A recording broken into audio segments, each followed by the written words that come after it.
Thank you for waiting. I finished checking your adventurer handbook. Here are your commission rewards. We have no other urgent commissions on the books at present. Thank you for all your hard work lately. Perhaps you two could consider taking a vacation. Amazing! Paimon never thought we'd end up having downtime in Nod-Krai. Things were pretty hectic when we first got here. Everywhere you looked, it was either the Wild Hunt causing chaos or the Fatui stirring up trouble. It felt like this whole region was one giant slime in a barrel, ready to go boom at any moment. That's right! Another win for Teyvat's top duo! Ah, yes. Are you two aware that the Moon Prayer Night is soon to take place? Oh, yeah! Llama told us that was coming up soon. Wait, why do you mention it, though? Do people in Nasha Town celebrate it, too? Paimon thought it was just for moon goddess worshippers. You're partially right. Most people in Nasha Town just see the festival as an opportunity to do business. They do not concern themselves with the religious element. The festival was first celebrated by the Frost Moon Scions. On this day, they would wear moon prayer blossoms and celebrate the birth of the moon goddess through song and dance. They would also prepare food and handicrafts and give them as gifts to others. Over time, it became Nod-Krai's most lively festival. Oh, sounds like fun! Great! Well, in the meantime, since Catherine doesn't have any commissions for us, let's focus on some personal business instead. When we first got here, you mentioned that this was where your spaceship landed?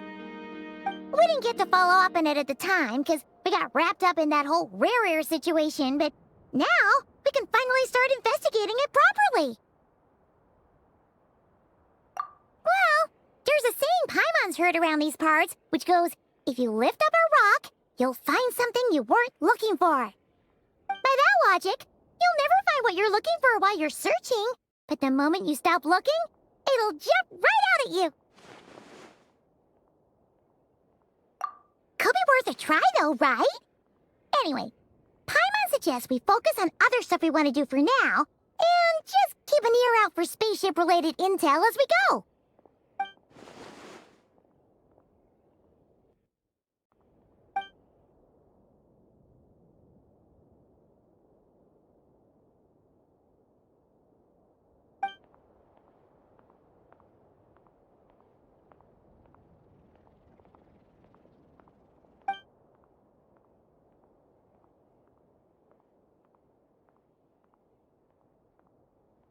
What's wrong? You look super serious all of a sudden. Huh? Paimon gets why you'd be concerned about Columbina, but what does the doctor have to do with anything? Oh, that's true. And now that you mention it, we're definitely overdue for a showdown with the Fatui. It is weird that he hasn't shown himself this whole time. What could he be up to? True. Paimon would much rather deal with Marionette anyway. She says the meanest things, but when it comes down to it, she doesn't seem like a bad person. Maybe it's the pressure of being a Fatus? Especially as a Harbinger. Does she feel like she's gotta act tough to keep up appearances or something? But then, every time we headed out with Rarier, she always wound up having to repair Polonia and her other robots. That's gotta sting. Losing face always hurts more for people who care a lot about their image. She's probably still furious about it. What? Relax! She's not even here! Huh? What's the matter? Oh, nothing. Sorry, we'll be on our way now. Where are we again? Oh yeah, Columbina? Right, yeah, let's go see Columbina.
Hey, she's sitting up!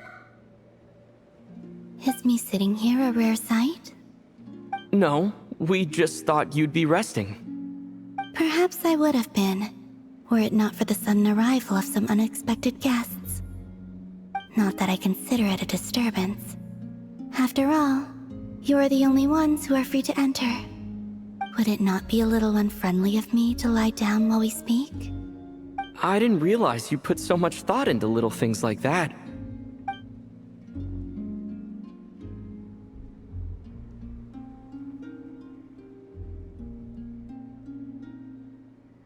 Only sometimes. There have been moments lately where I think about you and your companions. They are warm, mysterious, and cozy memories. Very few of my past memories are anything like that. They say that travelers return home bearing bags full of souvenirs. But my luggage was empty, and I believed it would stay that way. Return home? So, you're still planning on returning to the moon? Yes. This planet continues to reject me, reminding me that I do not belong here. If I remain in Teyvat, there will come a day that I disintegrate. And I don't mean reduced to dust, or turned into food for the flowers. I mean, I will cease to exist entirely. Alright then. Well, we're sure gonna miss you. But it sounds like we'll have to say goodbye. How do you intend to return? The moon prayer night is soon to arrive. On that day, the moon will be closest to Teyvat. The Kuvaki in this land will reach its peak at that time. I merely need to grasp the tide, and with relatively little effort.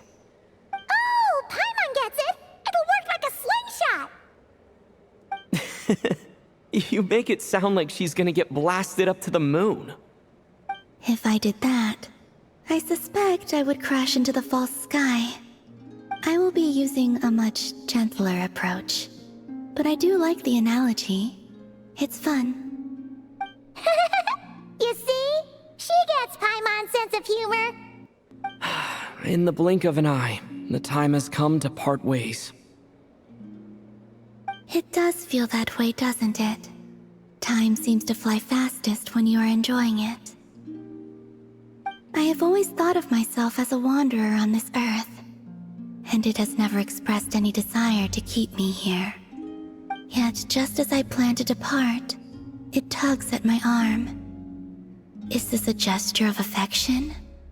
Or is the world mocking me? Oh. Were you hoping I can answer that? Yes. You are a traveler, so you must have a lot of experience in this area. Then, what I would say is... enjoy the moment. That's right! Don't overthink it! Happiness is happiness and joy is joy! The point is to enjoy it, not analyze it! I see. Then what I would say is, even though I am very tired right now, I am still happy. I can't tell from the tone of your voice. Oh, really? You don't think I sound happy? I'm just kidding. I could tell you were in a good mood today from the moment we saw you. Ah, a joke. Albeit not a funny one. Anyway, I assume you're here about you-know-what. Give me your hand. Actually, it's not that. There's something else we wanted to discuss with you. Oh. Then, do you still want to give me your hand? Or not? Sure.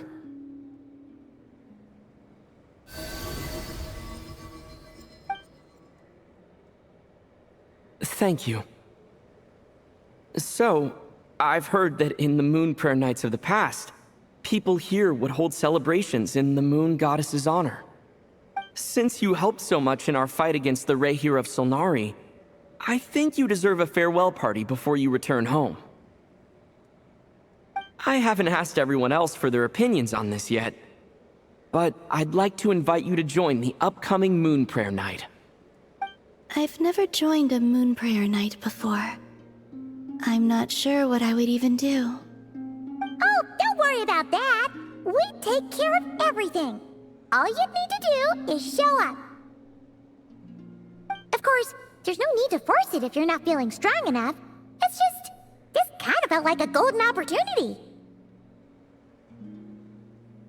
But they call me Kutar, and the Fatui have an arrest warrant out for me.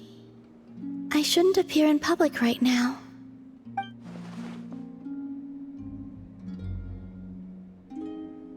I'll make it work. You have my word. Yeah, we got your back. Well, he does. Paimon's actually not too sure what he's planning. All right, if you're sure. I will not refuse your invitation. I suppose it wouldn't hurt to pack a few more sights from this world into my suitcase before finally learning what my homeland looks like. Oh, if you see Lauma, please tell her that my answer to the question she asked me is neither yes nor no. Rather, it is, there is no need. That was kinda cryptic, but sure. Guess it's between the two of you. We'll pass along the message. Bye for now!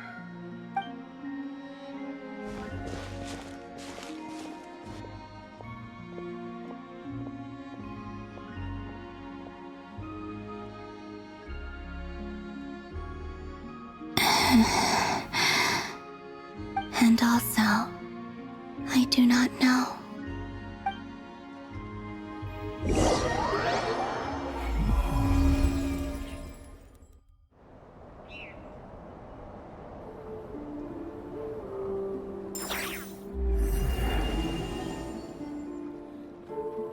Since she's agreed to join the festival, let's go see who else wants to take part. Lauma's gotta be the person most familiar with the Moon Prayer Night. We should start with her. Also, what exactly is your plan to keep her safe? Not sure yet. I'll figure something out. What? Are you serious? And Paimon even gave you her vote of confidence back there! When did you become so sneaky?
Beats me. I had a bit too much to drink last night, and when I woke up, I was on Hisi Island. Mr. Varka is helping to oversee Nasha Town's preparations for Moon Prayer Night. He is here to go over some details regarding the decorations and custom cloth designs. Right, yeah, that too. What do you mean, that too? Yes, celebrating this festival is a long-held tradition here in Nod-Krai. On this day, the crescent moon at the top branches of the verdant crest turns into a full moon, and the moon prayer blossoms bloom with a special radiance. Our people take these to be blessed omens. It's an especially welcome event coming off the back of all that nasty business with Rare.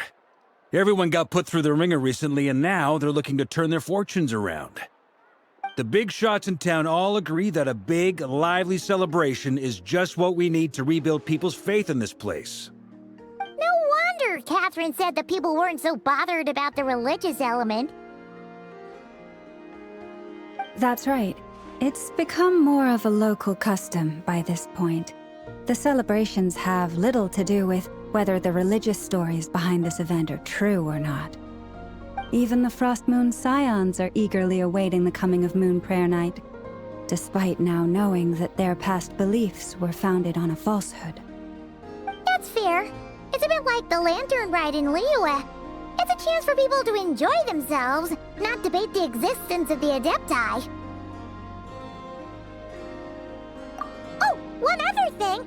We just went to see Columbina. We went ahead and invited her to take part in the festival this time. Hope it's okay. Wait, so... you mean she agreed to it? Huh. That's quite a surprise. Then, I suppose that she intends to return to the moon on that day. Oh, yeah! It's kind of a complicated process, but basically, it's like a slingshot. I understand. In truth, I had a feeling that she might make such a decision. Well, if Kuthar has decided to participate in the festival, we should prepare accordingly. Yeah, exactly. She was saying how it could be risky for her to show her face in public. We were wondering if there was any way we could hide her. Unfortunately, the people who carved the statues did an excellent job of capturing her likeness. It will be very challenging to hide a goddess whose face everyone is so familiar with. Darn! We may have bitten off more than we can chew here. Nah, don't sweat the small stuff. We can handle that. Huh? Are you saying you have a plan? Not as such, no, but the most important thing with a festival is to keep the mood light and your spirits up. You can't go preparing for a festival with those long faces. You'll never convince anyone to enjoy themselves. The Mondstatter spirit is strong with this one. As it happens, I agree with Mr. Varka. Let's start by making our appreciation for Kuthar the beating heart of the festive atmosphere. And who knows? Once we get the ball rolling, perhaps everything will just fall into place. Hey! Did you catch that? Llama said the thing! Or close enough, at least.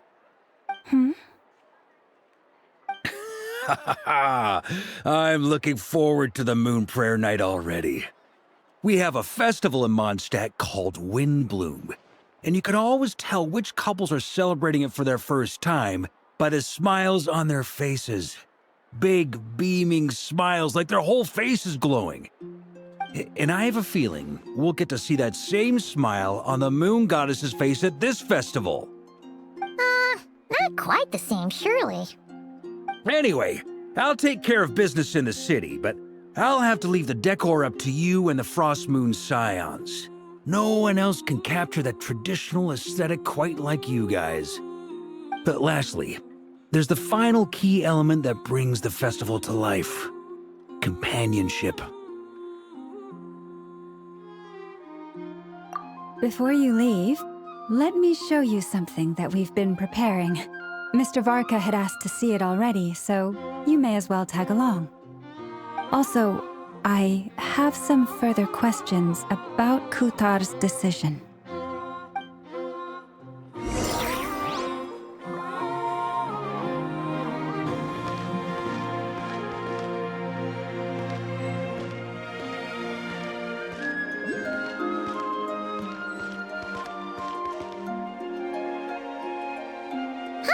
What's this?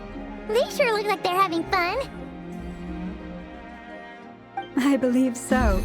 Kuhenki seem very skilled at playing drums like these, although I'm not sure where they learned it from. Maybe it's an innate talent? In their eyes, they're probably just playing with toys.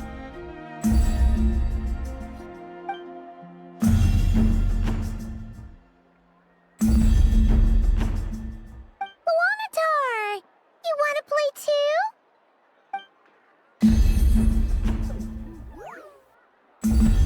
Yeah. She looks more confused than anything. Maybe we can teach her next time if we get the chance.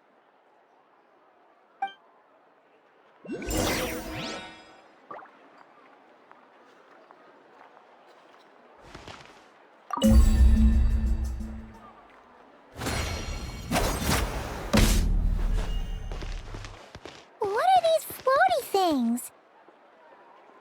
Moon veils. We hang them from buildings in the city during the festival.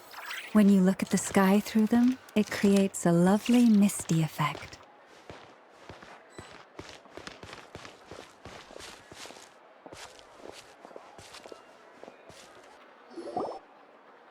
Everyone seems hard at work. They are preparing items for Moon Prayer Night. For instance, the sculpture being made over here, Mr. Varka and I were just finalizing the details of where it will be placed. Ah, there she is. I didn't know the finished article would be so large. Not to worry, though. All the necessary arrangements have been made. Just let me know once it's ready, and I'll get some people to ship it over. You have my thanks. And over here, we are preparing a very traditional confection. Oh, look at all these colors! It looks great! Can Paimon try one? Of course. I have a feeling you'll like it a lot. You bet! Sweets and treats are Paimon's favorite! If you included those in the Feast of the Moon, I bet Paimon would have joined the Frost Moon Scions by now. There will also be verdant crests like this present in Nasha Town during the festival. The timing of Moon Prayer Night is not completely set in advance. We make a rough estimate, then observe the changes in the verdant crests and moon prayer blossoms to guide us. As such, the wait itself is a fun feature of this particular festival.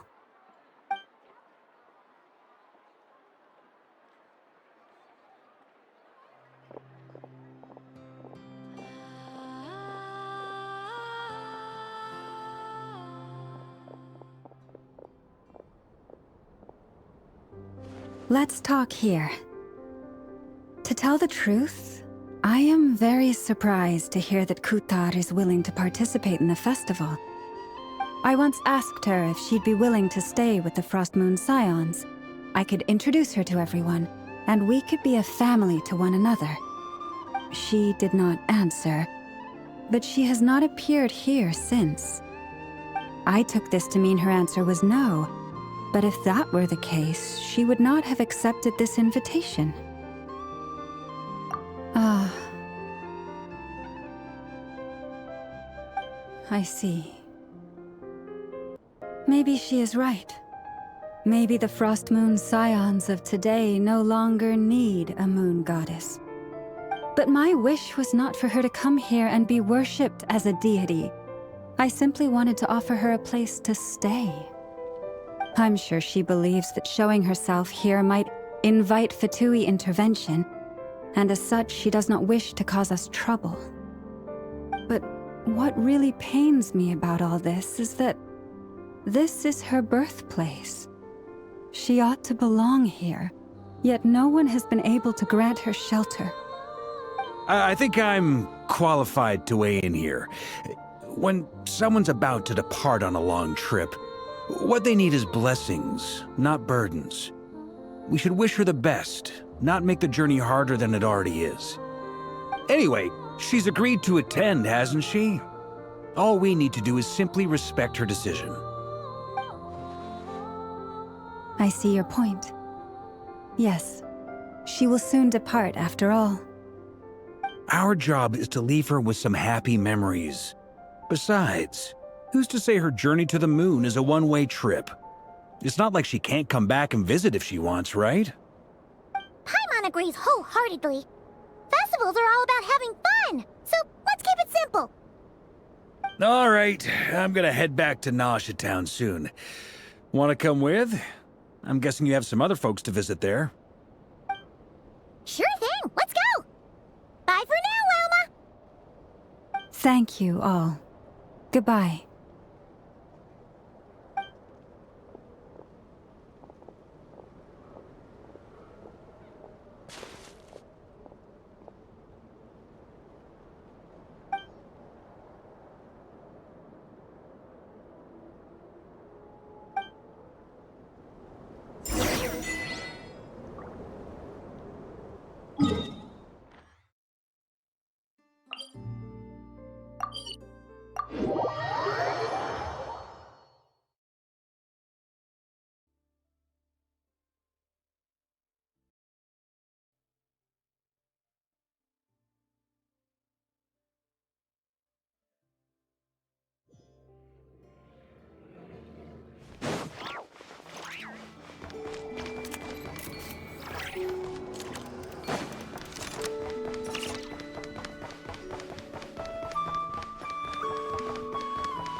Huh?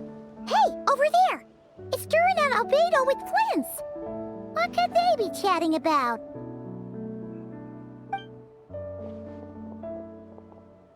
Your guess is as good as mine. Ah, Grand Master, and the Traveler and Paimon. Hello there. It's been a while. Perfect. We have some new volunteers for our investigation. Wait, let me guess. The righteous Lightkeepers are finally ready to hunt down the Abyssal Dragon? Haha. Yes, that too. Yeah, right! Oh, wait!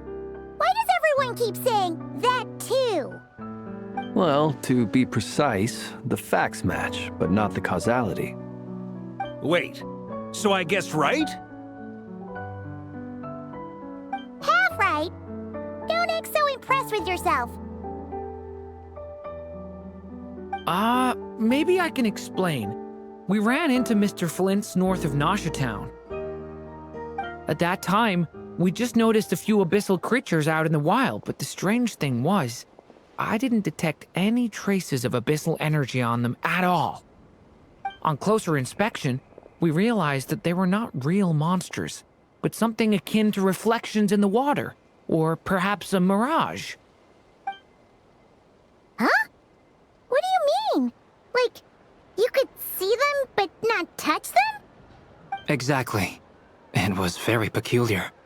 They roared and tried to attack us, but we could not make any physical contact with them. I think I've heard of things like that happening in Nod-Krai before, but I don't know much about it. Yes, it's a known phenomenon. Mirage-like illusions tend to appear in Nod-Krai in the run-up to Moonprayer Night.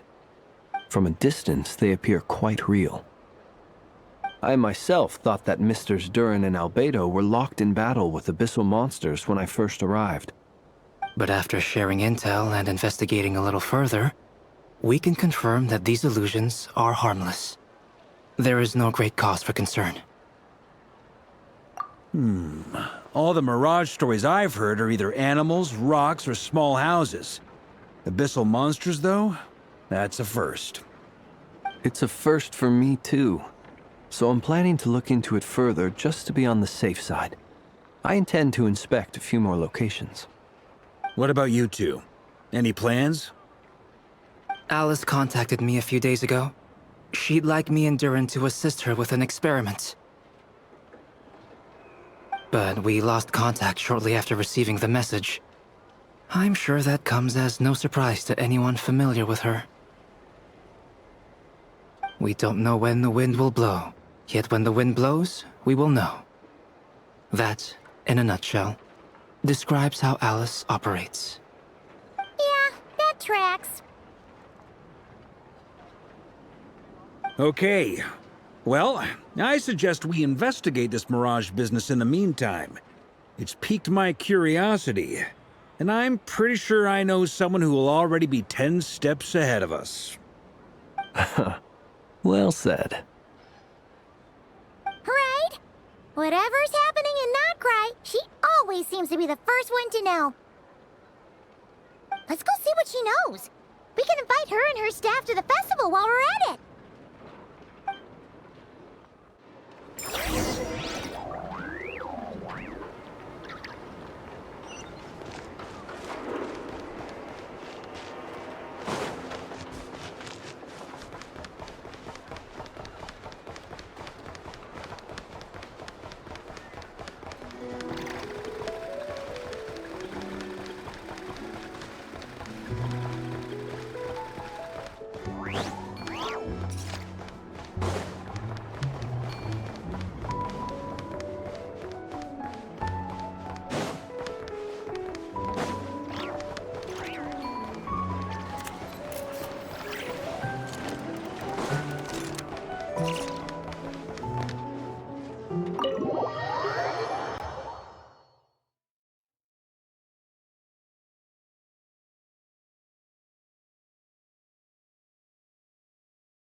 You're right, I have noticed.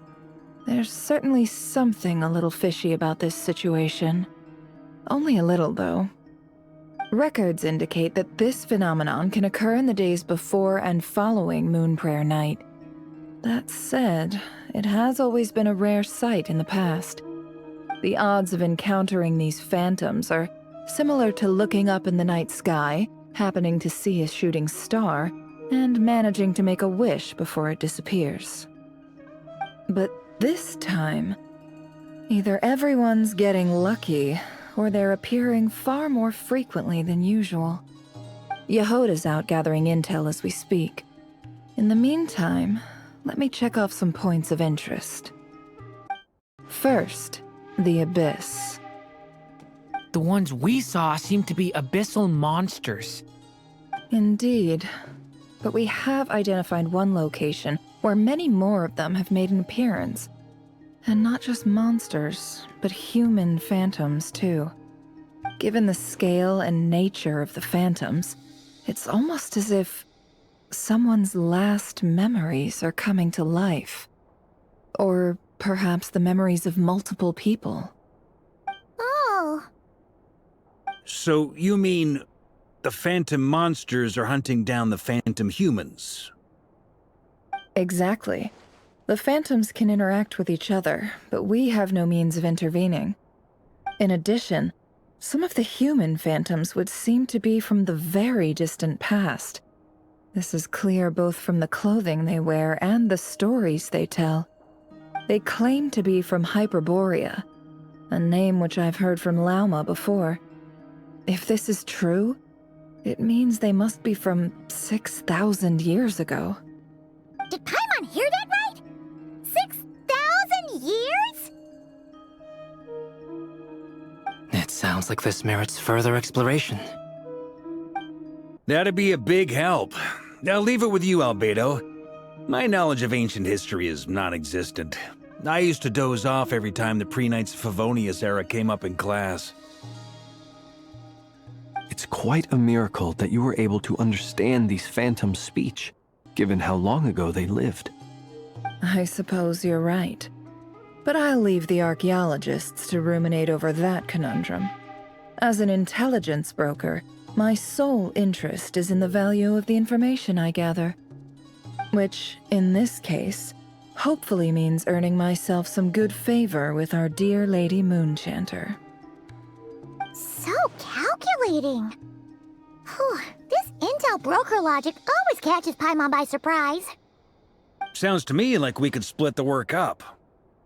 I think the abyssal phenomenon is best left to Albedo, Flints, and me. Agreed. It coincides with my duty as a lightkeeper. For my part, I'd like to understand the abyss better. Even a little knowledge would go a long way. This is certainly a rare opportunity to study the abyss. But even rarer, perhaps, is the chance to make contact with the ancients. The Curatorium will take the lead on investigating the Hyperboreans. We put in the work to learn what we know so far. It seems only fair that we get some quantity of exclusive intel. That just leaves our trusty team of 2 unassigned. Since you became an honorary knight, of course. This was part of my grand plan all along. Ha ha ha! Oh yeah, by the way, we managed to convince Columbina to come to the Moon Prayer Night celebrations. Would you and Yehoda like to join too? She agreed to that? Huh. Quite an achievement. Never underestimate the traveler, I guess. I'd be happy to join. No point shutting myself inside when the streets are all decked out. I doubt any clients will be visiting during the festival in any case. And Yehoda loves a party, so I'm sure she'll jump at the opportunity. No. No. No. No. No. No. No. No. No. No. Way to contradict me in front of... Wait. No, that's not what I have bad news, boss. So many people. All right, everyone inside, quick!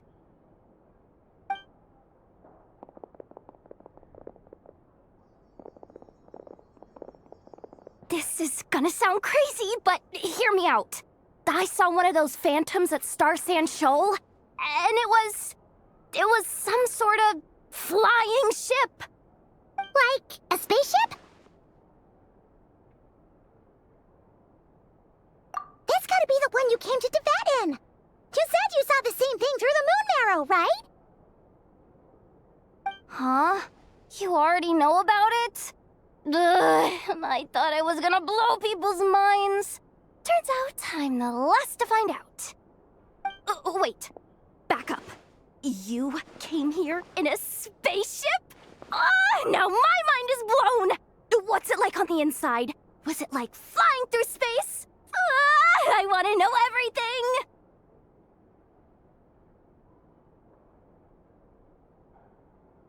Yep, exactly. Huge discovery. You're the best.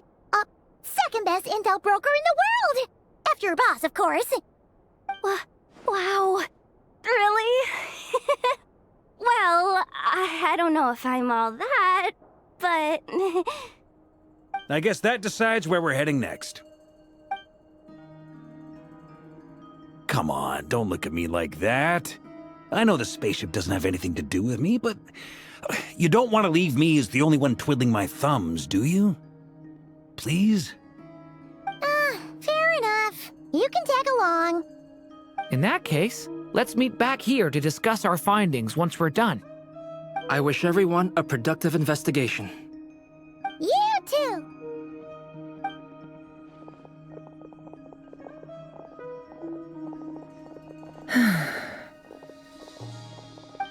What's up, boss? Aren't we gonna head out? Tell me, Yehoda, when did the Curatorium start giving out intel for free? Oh, sorry, boss.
Yehoda was right on the money. This Phantom really is your spaceship. But that's so weird. Why would it show up here? Is it some kind of projection? Or a ghost? Like, maybe it no longer exists, but somehow it left an afterimage? Ah, you're already here. Miss Lauma, what a surprise. I thought you were busy with festival preparations. I was, until one of our people informed me that a strange sight had appeared at Starsand Shoal. No one's ever seen something quite like this before. I thought I should see it for myself. Same here. Oh, so we heard that these things appear around the festival period. Any idea why that is? Unfortunately not. We have very limited information about them, since they can't be interacted with.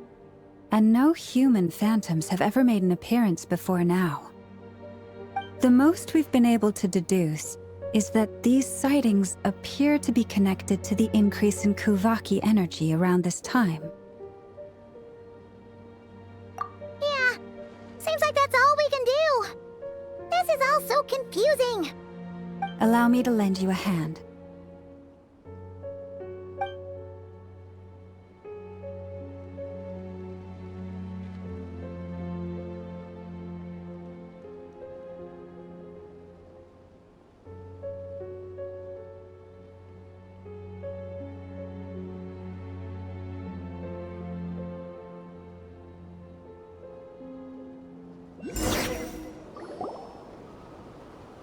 Everyone, our friend here should be able to provide us with some information. Is that a phantom Rhymehorn deer? I've heard about how the Frost Moon Scions live in harmony with the animals and can even communicate with them. That's coming in handy now, for sure.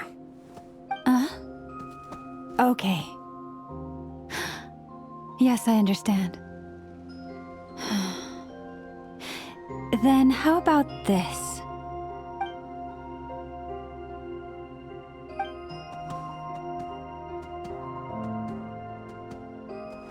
Oh, it's leaving. It appears to share our curiosity about this giant spaceship, so I asked it if it wouldn't mind investigating along with some friends. In return, I told it about some nearby spots where the wild fruit grows abundantly. We may live in a different era from these phantoms, but I trust that the terrain, climate, and ecology here are more resistant to the effects of time than some things are. Let's give them a moment and hope for the best.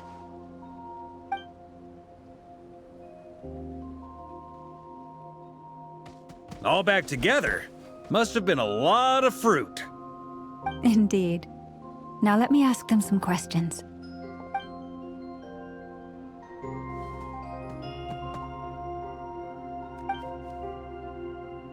It did find a lot of wild fruit, enough for them to feast for a long while.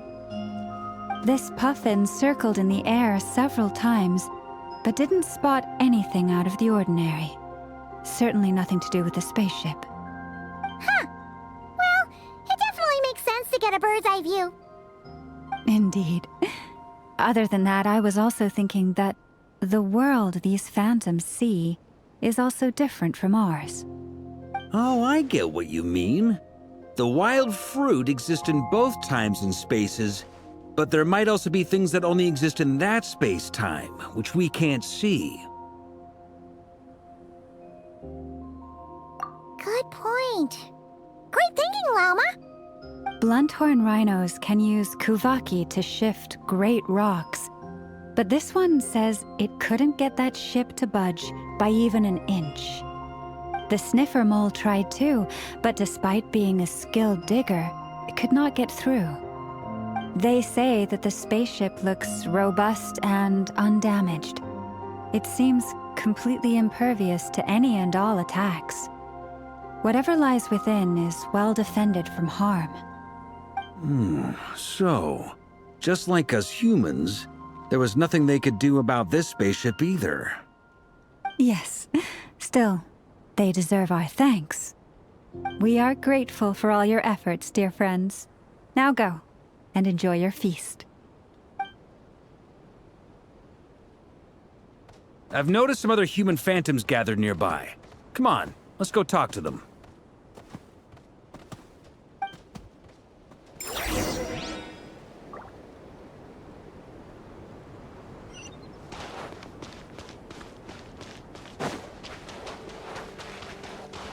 The blessings of the...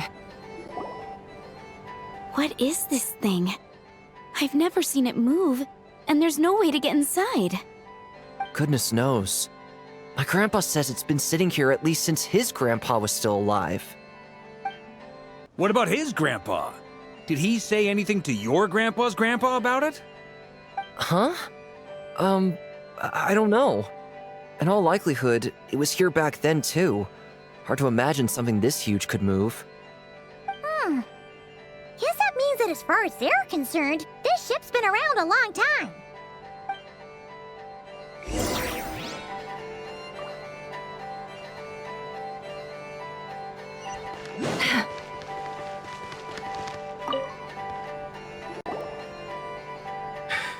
Come on, brothers! If we can get even a small chunk off of this thing, it's gotta be worth a fortune! Today is the day we strike it rich. Huh? You mean Paimon? Yes, brother, I shall join you. Let's make our fortune. We should go with them. What the? This thing is crazy tough. I can't even scratch it. What's it made of? Sorry, brother. Looks like we'll have to seek our fortunes elsewhere. Enjoying yourself? I was just seeing if I could influence this phantom's perception by playing. But nope, no dice.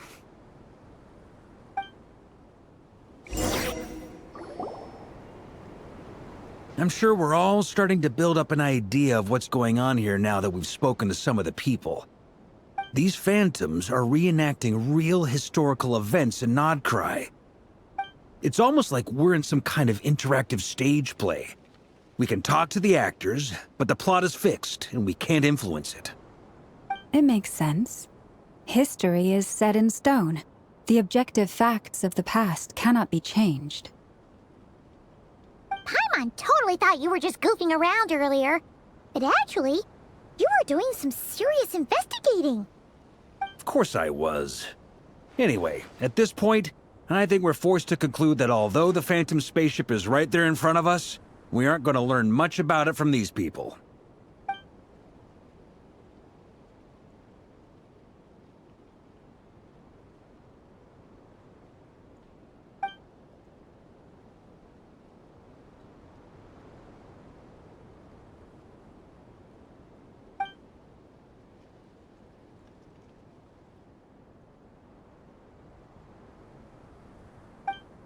Don't be discouraged.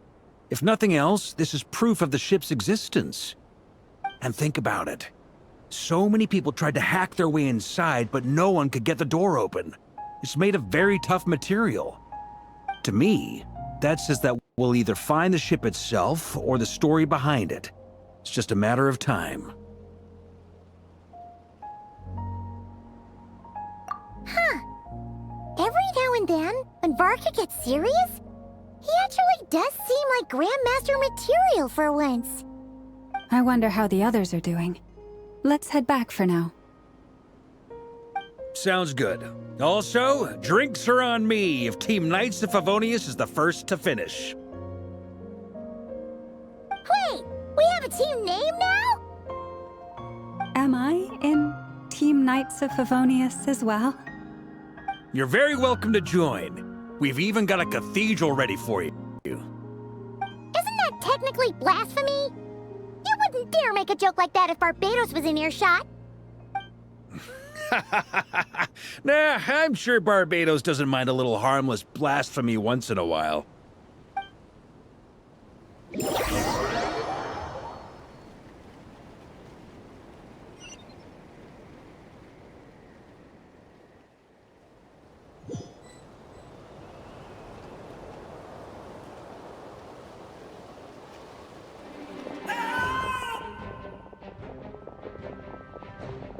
Oh, no! Get away! Oh.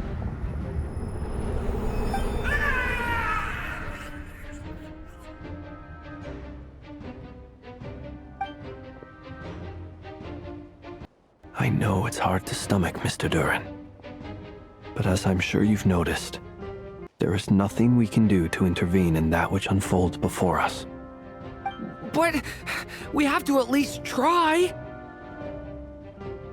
And try you have.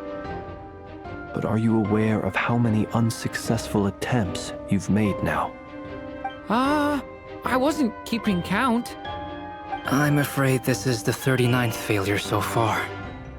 Or the 5th if we're only counting this particular victim. There are no indications that these phantoms may be altered in any way. You seem to have calmed down a little. I'll make us a fire. You should rest and have some water. Feeling any better now, Mr. Durin? May I ask a few questions? Be my guest. What exactly are we witnessing here? What happened to those people? My guess would be that we are seeing Nod-Krai during the Conrian Cataclysm. Would that be accurate? Conria. That is correct. As you know, once the Abyss senses even the tiniest crack, it floods in and spreads like wildfire. There was a time in the distant past when it permeated all of Nod-Krai, causing immeasurable harm. The people paid a terrible price to heal this land. Then, 500 years ago, the whole of Teyvat suffered an abyssal disaster. Once more, Nod-Krai was dealt a devastating blow. I see. In the face of the abyssal onslaught, all were like grains of sand tossed around by a tidal wave. Be they human, fae, or god.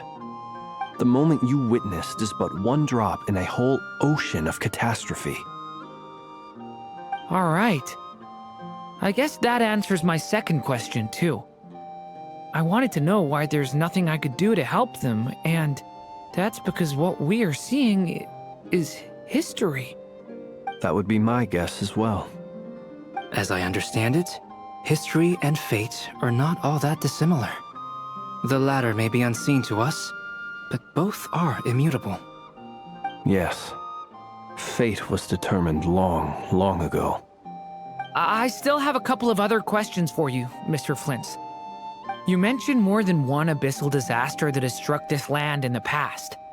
How can you be sure that what we're seeing is from the Conrian incident? And also, how are you able to stay so calm when you're talking about these events? From everything I know about you, you're not cold or ruthless, and you're not indifferent to the suffering of others. Alas, I am forced to show my age. I must be 600 or 700 years old by human measure. Wait, so you... One is not easily moved by history when one has witnessed the truth firsthand. I'm sorry.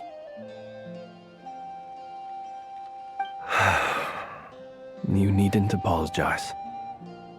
Your passion is a good thing to have. Treasure it, because someday you may find it in terribly short supply. Now, at the risk of offending you, I have a question in return. Your curiosity toward the Abyss, is it born from hatred or because you sense its call? I only ask because I kept a fragment of Rerir's body in my lantern for a short time. Specifically, his heart. So I know what a burden it can be to carry the Abyss with you. And I hear its power growling from somewhere within you. In my eyes, your mere existence is a miracle. My honest answer is... I don't know. I don't think I have the confidence to say for certain. What I will say is the Abyss is not the only issue that haunts me. Even before I became who I am today, the question dogged me constantly. Should I even exist at all? My doubts remain unresolved. But when we fought Rerir, something became a little clearer to me. Sometimes it is the darkness within us that allows us to achieve the impossible. I certainly got the sense from your 39 attempts that you were trying to achieve the impossible. It sounds like you've resolved to see the truth for yourself. Absolutely. In that sense, he and I are quite similar. Then I wish you every success. I look forward to the day of your transcension. Well, if everyone's caught their breath, I suppose we should head back. Oh, and one last thing. I'd appreciate if you kept our discussion about history a secret.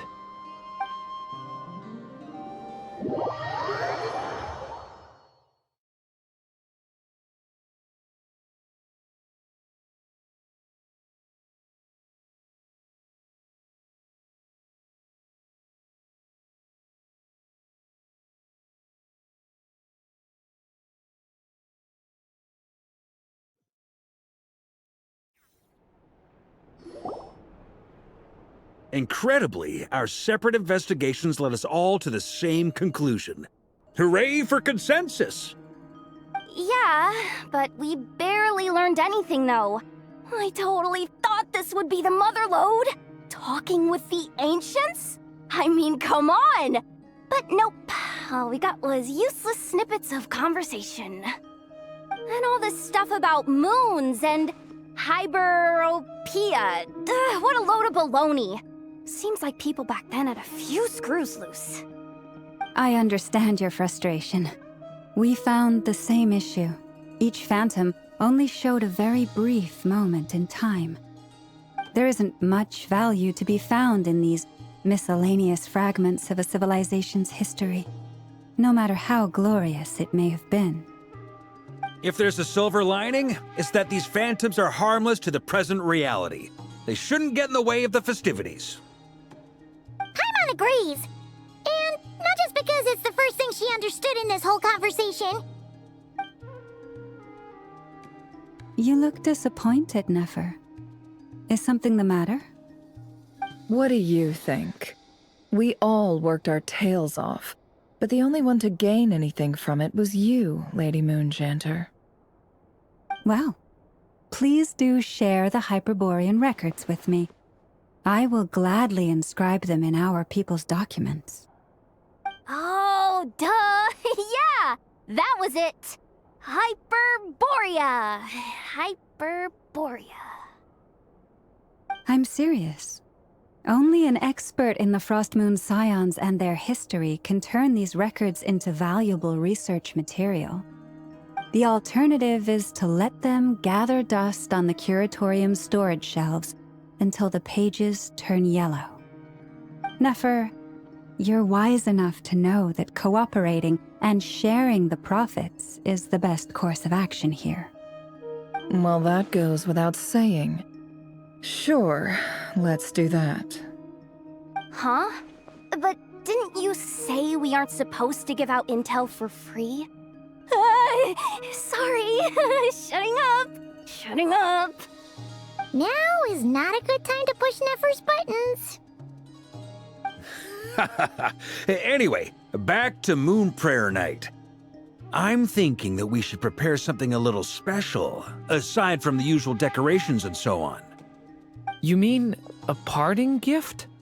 Can't go wrong with food. Although, does food go bad on the moon? Perhaps a lantern would be a better choice. It might be dark up there. It could prove difficult to light a lantern on the moon. Magical stones might serve that purpose better. What about a clockwork mecha model from Fontaine? I've got a whole bunch at home. I use them for fighting practice in my free time. None of these sound like things she would be even remotely interested in. But we don't interact with her enough to know what she likes. Yeah. It would really save us the guesswork if someone could find out what she's into. Wait, what the? Traveler? They're all looking at you. Great! Haha, problem solved. Now, I need to stop by Dory's. Gonna need her help sourcing a bunch of stuff for the festival. Then let's leave it there for now. We all have our own business to attend to. Traveler, if you find out what Kutar likes, let us know right away.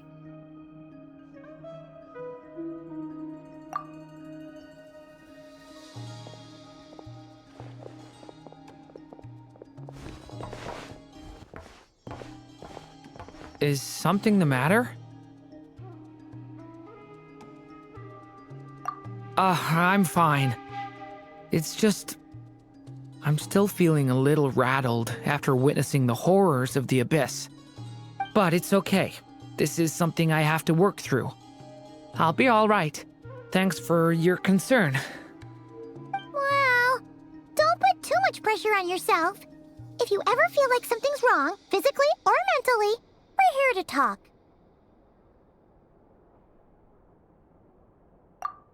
Come on. Stop treating me like a kid.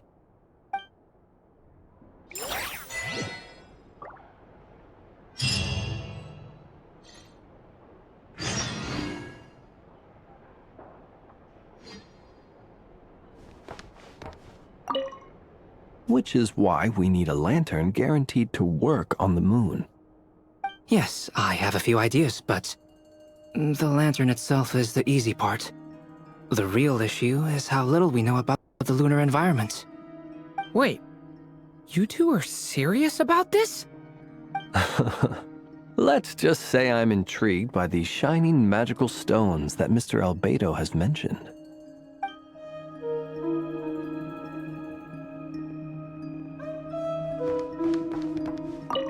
Could you do me a solid and try to smooth things over with Boss Neff?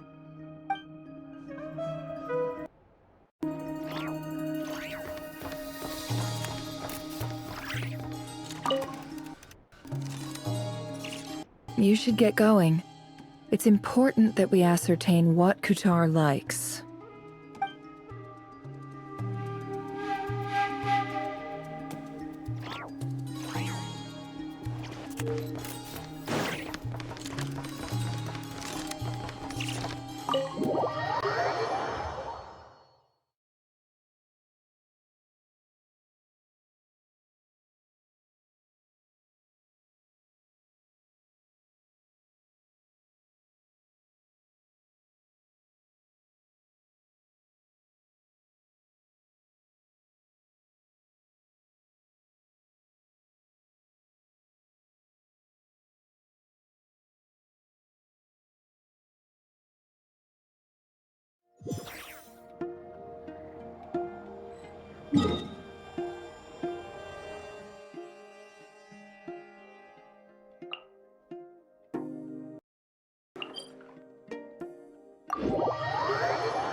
Huh? She's not here. Weren't there a few Kuhenki here last time too? Where did they all go?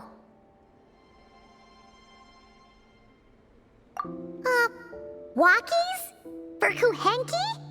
You're not pets, you know. Oh well, looks like we just came at a bad time. Let's try again tomorrow. There's still a few days until Moon Prayer Night, so we're in no rush. Besides, she needs time to rest anyway.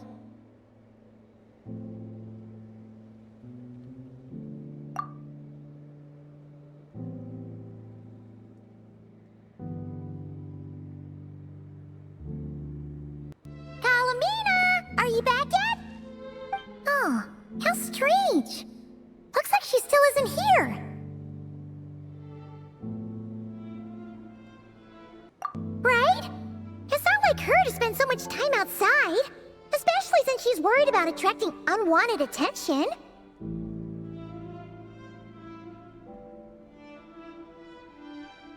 What about Luonatar? Luonatar, you there?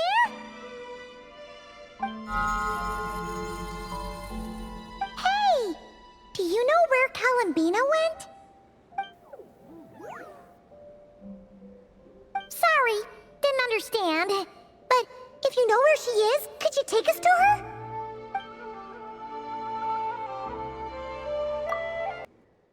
Yeah, that's even stranger.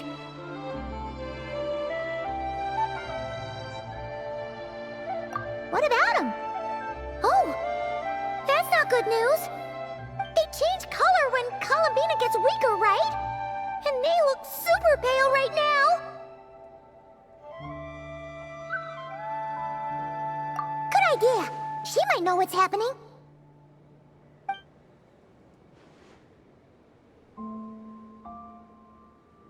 Llama!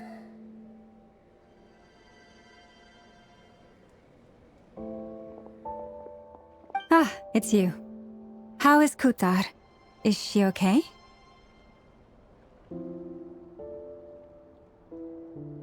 No, she hasn't. I came here to check on her after I noticed the flowers had changed color. Based on past precedent, she must be very weak right now. Even getting up to walk would be a struggle. It seems unlikely that she wandered off outside. Not to mention that she doesn't do that at the best of times either. So yeah, this is super weird. No. Very few people are in the know about Kutar's whereabouts. And if anyone suspicious had visited, they'd have left some sort of evidence. Come on, let's go to Nasha Town. If anyone has seen her, someone there will know about it. It's Nod-Krai's information hub after all. Makes sense. Let's go!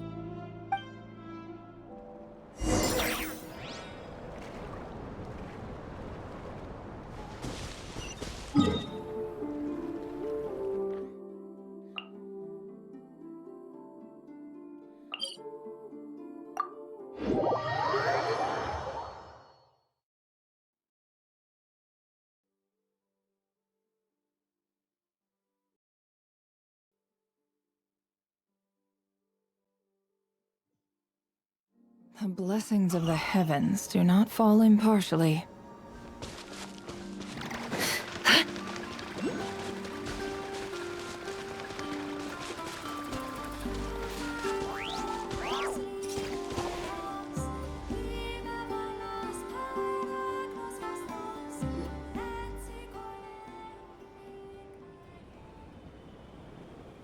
Wait a moment. Is it just Paimon, or is this stall kind of suspicious? It's never been here before, right? No, I don't recognize it. Alas, your free and easy adventure time is over. Now, prepare to face the final boss of Nod-Krai. Whoa! Where'd that voice come from? Not sure, but it's definitely hostile. No, no, no, not that way. The final boss is right here. The sniffer mole? That's the final boss? Surely not. Also...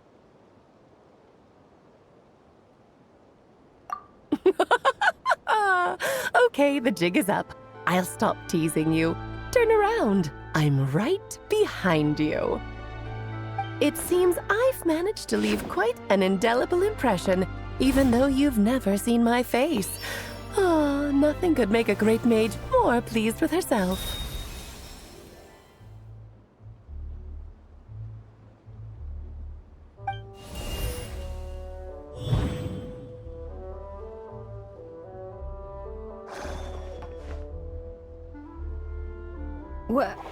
What is going on?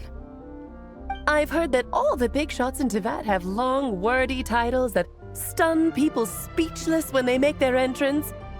Unfortunately, none of them are affiliated with the Hexen Circle, and we ourselves keep a very low profile. The notorious name-dropping doesn't quite work for us. Still, I, for one, think I'm really quite amazing. So that didn't stop me from coming up with a title anyway. Alice? It's really you this time? Not a lantern or a Dodoko, but Alice in the flesh? Oh, that's right. So, what do you think? How does it feel to finally meet me? You look like...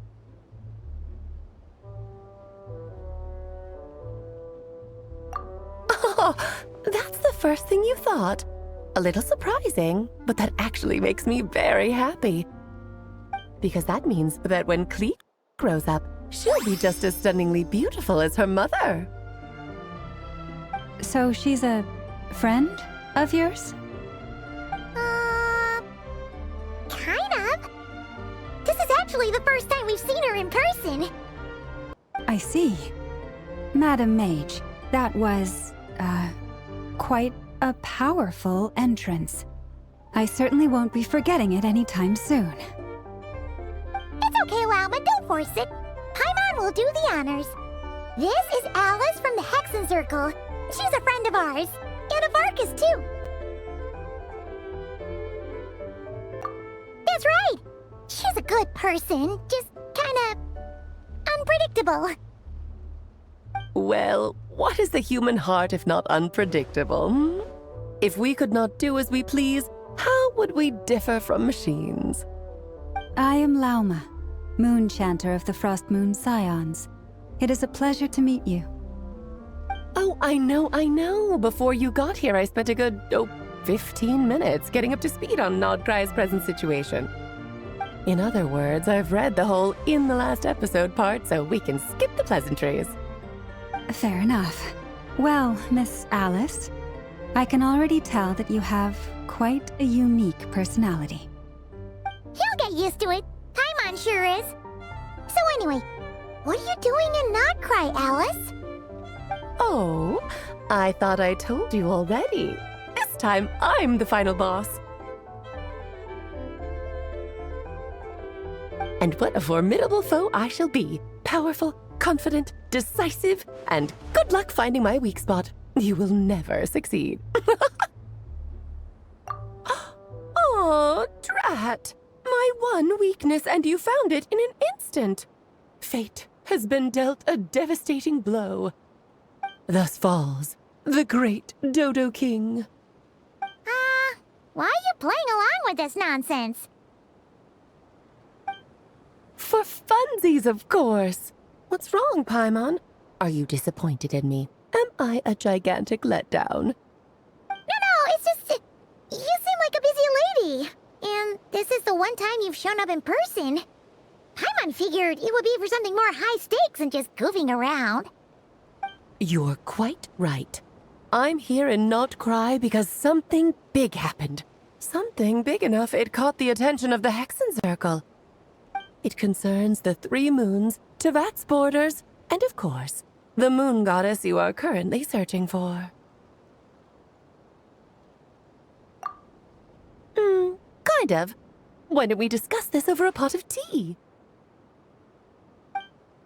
My main reason for coming on this trip to Tevat was, of course, to have some fun. But I do technically have a job to do as well, namely, maintaining the stability of Tevat's borders.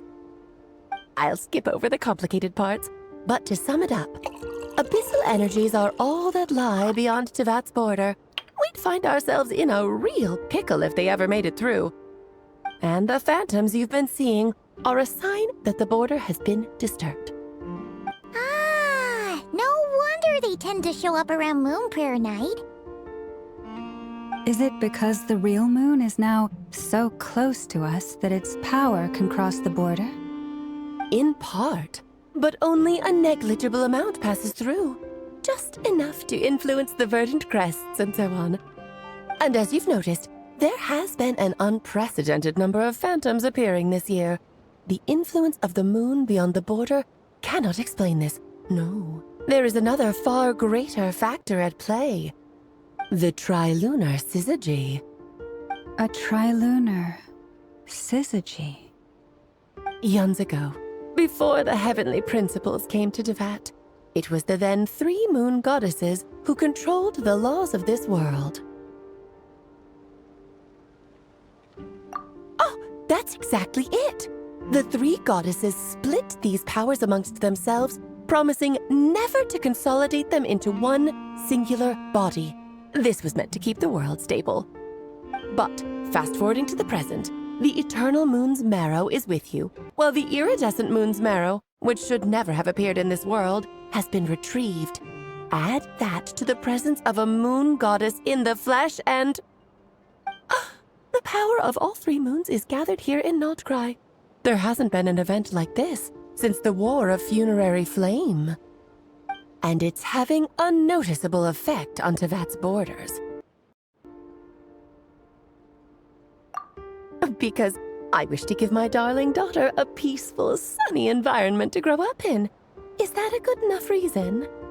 Kinda sounds like you're dodging the question, but it does make sense. Well, that's one reason anyway, and the most important one. The others are a little complicated to explain. For instance, cleaning up after dearest Miss R. Albedo could tell you more about that if you're curious, but right now, I have a more important question to ask you. Why are you collecting the moon marrows?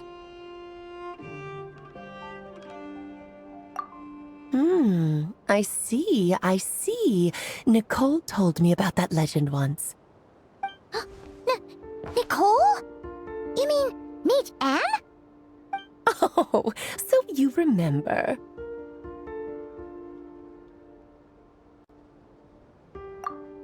Yes, of course. That was a story about fate, her area of expertise. But back to the story of our dear moon goddess. I'm afraid her intended method of returning to the moon is unlikely to work anymore. What does that mean? She may be missing, but she hasn't gone anywhere. She has disappeared.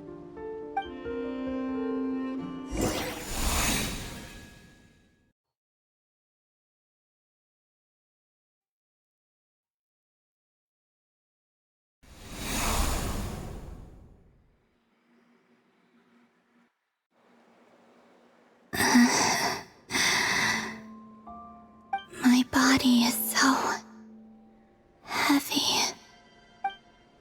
Wait, no. It's my mind that's heavy. My arms and legs are as light as a feather. What's happening to me? I feel drowsy, like I've been asleep for too long. Is it daytime or nighttime? Is the moon out? I think I'll go for a walk.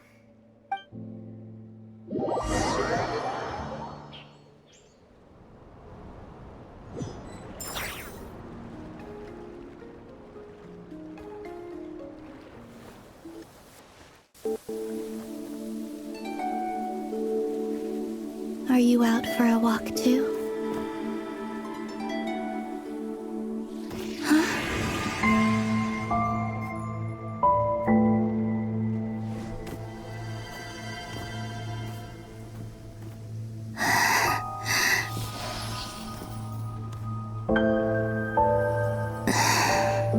The day has come at last.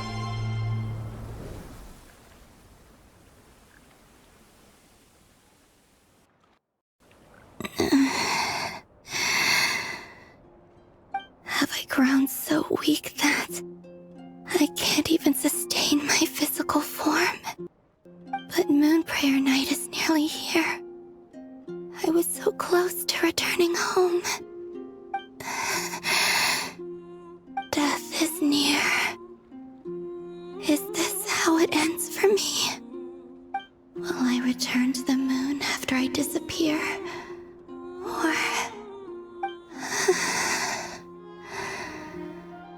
I don't want it to end like this. So far, at least, I still exist. Even if not physically, I can still feel. But as my power wanes, I'm sure that too will fade. I suppose I might take one final look at this world. The world where I was born.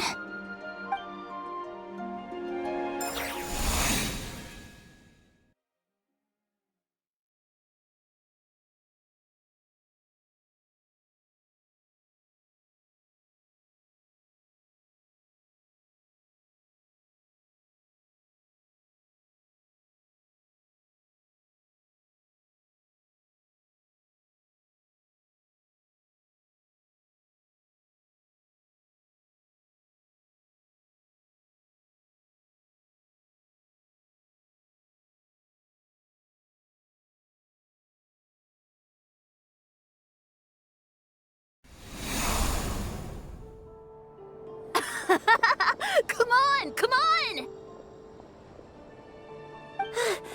Wait for me! The Frost Moon Enclave.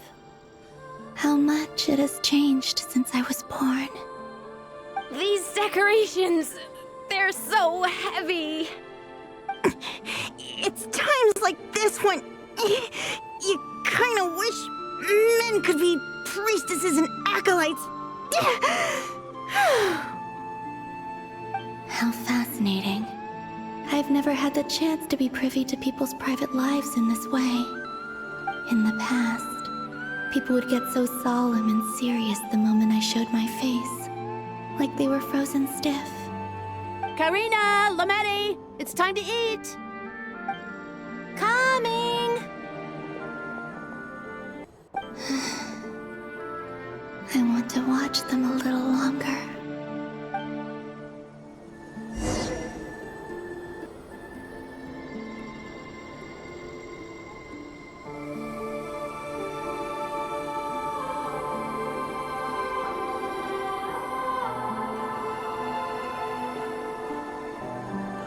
So just fill these balloons with air, right?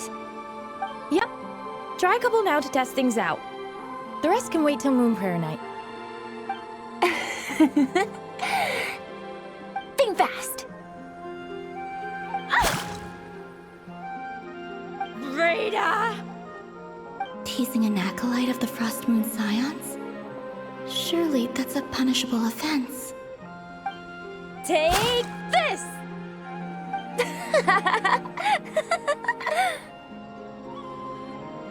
Huh? All right, enough horsing around. Lady Lauma gave us a task. We should get back to it. The task is just to check that the balloons don't leak, right? Doesn't matter if we fill them with air or water. Yeah. Okay, you got me there. And you got me there. But still, we can't use all the balloons before the festival even starts. We won't use all of them. And as long as Lady Lauma's trusted acolyte doesn't snitch, this can stay as a little secret between friends. A couple more can't do any harm, right? Oh, you menace. Then, think fast! Is pumping a balloon full of water really so much fun?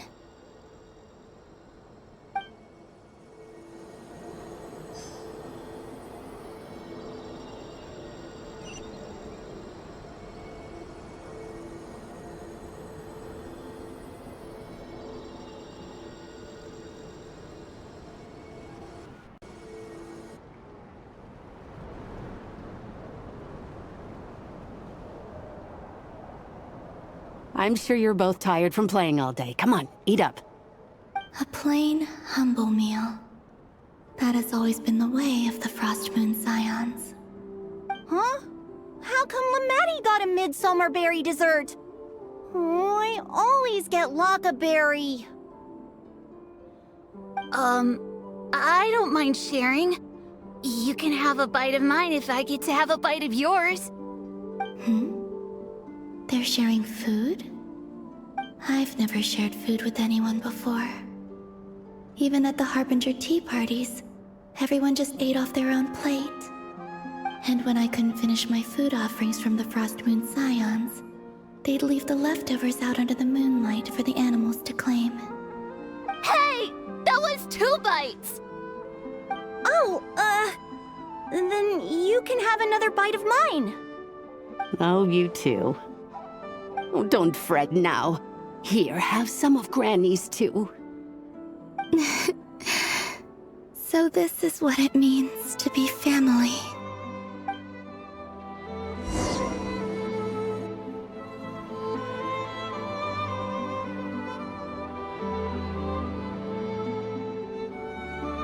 I'm seeing so much that I'd never usually get to see. They'd never act like this when I was around. It's nice, being able to just watch people in peace in these final moments. What a rare opportunity. I think I'll go take a look around Nasha Town, too. Maybe the Traveler will be there.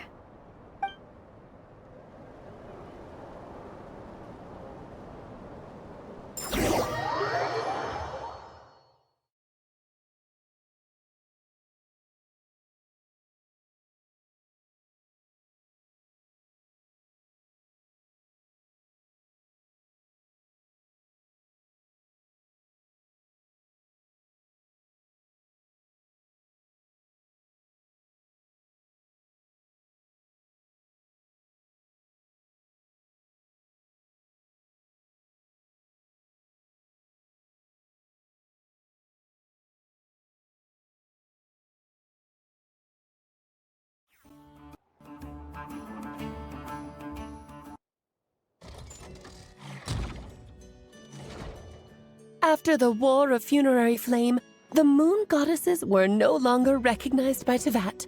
They lost the whole foundation for their existence. That's why the Moon Goddess's strength is fading.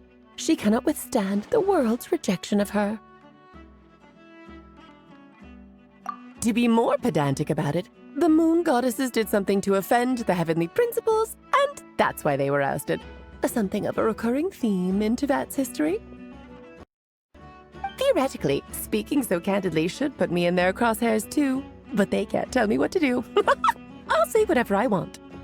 Anywho, the Moon Marrow energies were but a drop in the bucket for her, and that battle against the Ray Hair of Solnari only weakened her further. Fortunately, it happened close enough to Moon Prayer Night when the Kuvaki concentration here is high. That's the only reason she managed to survive this long. What do you mean, fortunately? You said she disappeared. We're too late. Oh, what a headache. I thought this was all common knowledge. I guess I have some more explaining to do. Okay, buckle up. It's time for another lecture.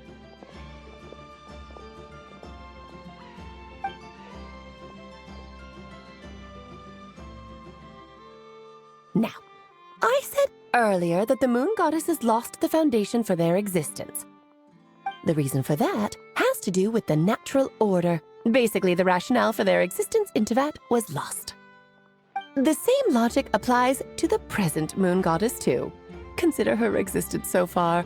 Her comrades in the Fatui called her Damselette. And she was worshipped as Kutar by the Frost Moon Scions. But these connections have now been severed, whether by her hand or yours. So, the rationale that once sustained her existence is now gone. Wait, we did that to her? Oh, well, strictly speaking, yes. But let's not start pointing fingers, shall we? I'll only end up as the big bad villain, and that's not the kind of final boss I want to be. Of course I do. I'm only the greatest mage in the whole entire world. Now, if you wish to find your Moon Goddess, there are 2 problems we need to solve. Firstly, we'll need to strengthen the connection between her and Teyvat, at least enough to sustain her until Moon Prayer Night. Strengthen her connection? But does that mean I'll have to rally all the Frost Moon faithful behind this? I'm afraid a bygone faith and a former home won't be of any help to her now. Do you know her name? Her name? Yes. Names are very important things.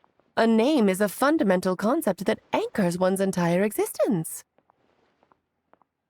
Then your first job is to find it. As a moon goddess, I'm sure she must have a name she identifies with. Neither Columbina nor Kutar is her true name, and she's never really accepted either of them.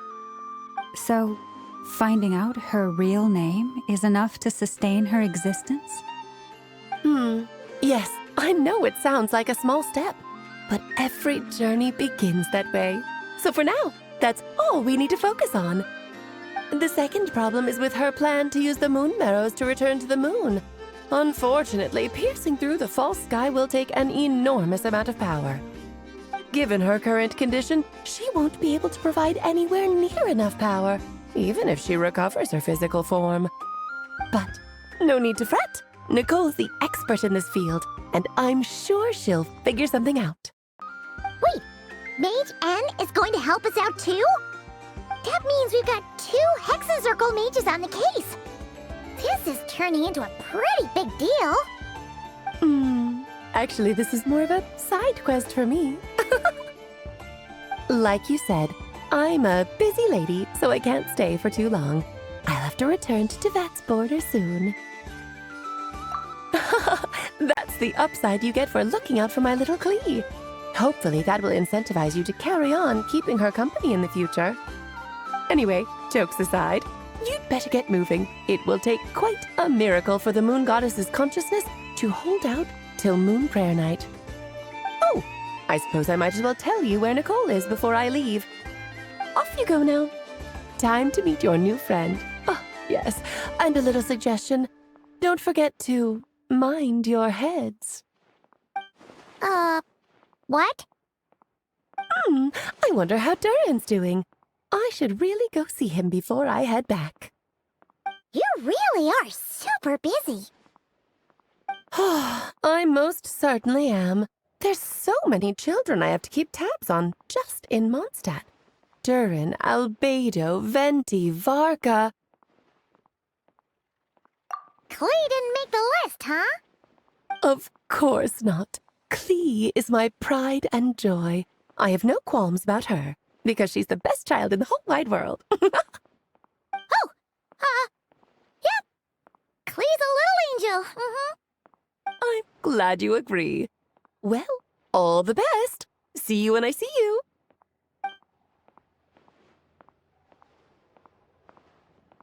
She left in a hurry. Yeah, she didn't pack up her stall. Should we handle it for her? I must say, I'm now very curious about her daughter. Klee, wasn't it? What's she like? That's a long story. Come on, we'll fill you in as we go.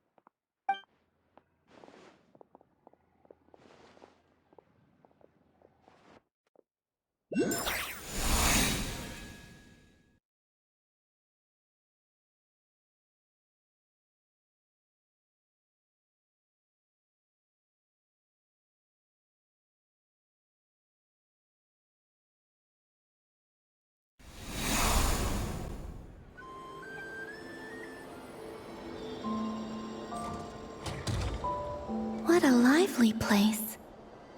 I've never experienced Nasha Town like this before. Hey, you old geezer! Your hammer's rusted through! Who are you calling old geezer? Are they quarreling? I'm looking right at him! You've really gone downhill since giving your daughter free rein in the workshop. Can you even swing a hammer anymore? It shouldn't take you days just to fix a single chair. You might as well use that hammer to massage my back for all the good it's doing. Don't run your mouth, or you'll get a back massage that'll put you in bed for the rest of your life. Look, the materials haven't arrived yet, all right? You know how busy it gets in the days before moon prayer night. I'll bet you send all the materials to your little princess. Blood's always thicker than water, huh? All right, you've made your point, Uncle Koski. As soon as the materials arrive, fixing your chair will be the #1 priority.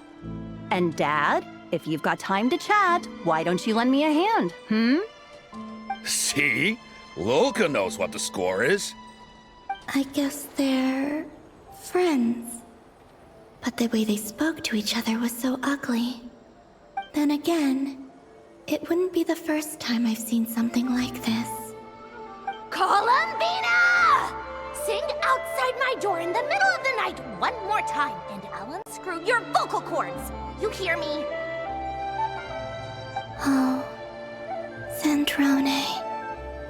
So that was her way of trying to be friends with me. What a pity. I won't get the chance to say any ugly things in reply.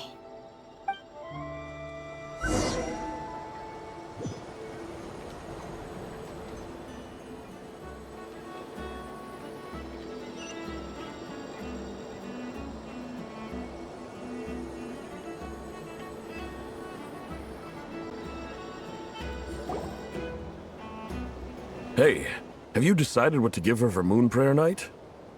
I sure have. She's gonna get the surprise of her life when she's least expecting it.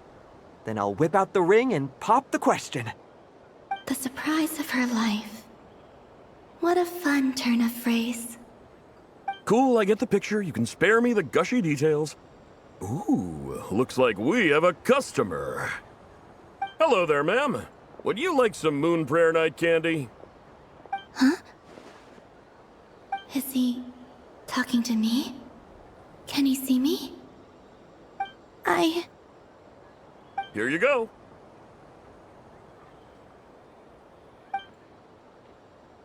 Oh.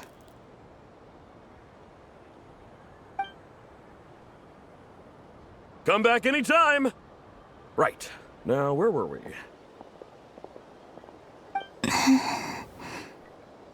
I don't know why, but I still held out hope.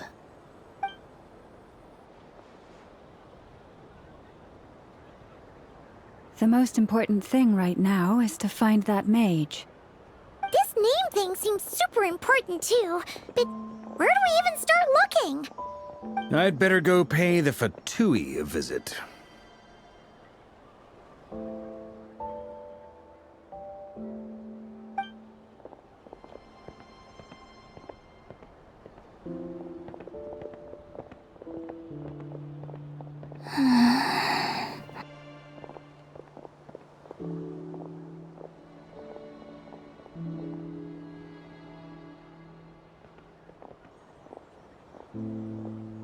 Columbina?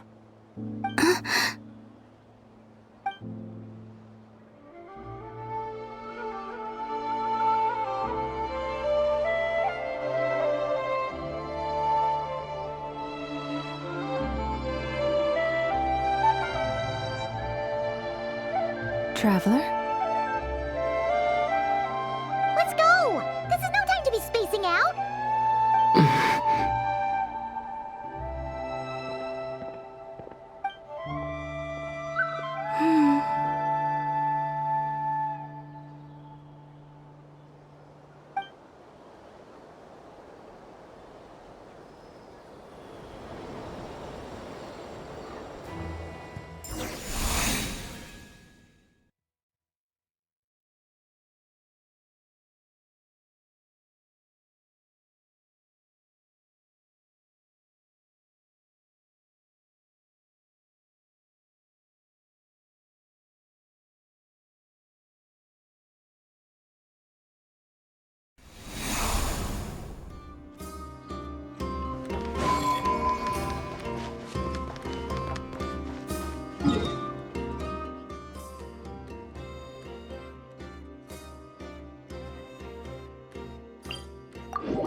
they going? They mentioned a mage and... a name? So, Mr. Varka, are you acquainted with this Nicole? Or should I call her Mage N? Not really. We've never met, though she has come up in conversation. From what I've gathered, Alice kinda took Nicole under her wing. Taught her how to speak in a more ladylike fashion, that kind of thing. Huh. Hard to imagine Alice as an etiquette coach. Yeah, Alice is a larger-than-life personality, I'll give you that. But then again, that's why she's able to draw such an eclectic mix of people into her inner circle. If I remember correctly, being an interesting person is actually one of her main entry requirements. So, if you ever wanted to join the Hexenzirkel, I'm sure you'd both be eligible to apply. Hey! Don't go around making promises on Alice's behalf! I wouldn't dare. I'm just trying to paint a picture of the Hexenzirkel for you. Okay, sure. Anyway, since none of us have ever met Nicole, how are we supposed to find her? We can't just go up to every woman in sight and ask, "Hey, are you Nicole?" Maybe something she's wearing will give it away? Like, a wind bloom pinned to her chest or something. Wait a minute. Alice never said Nicole was from Mondstadt. Oh, true. That would be... this young lady, then?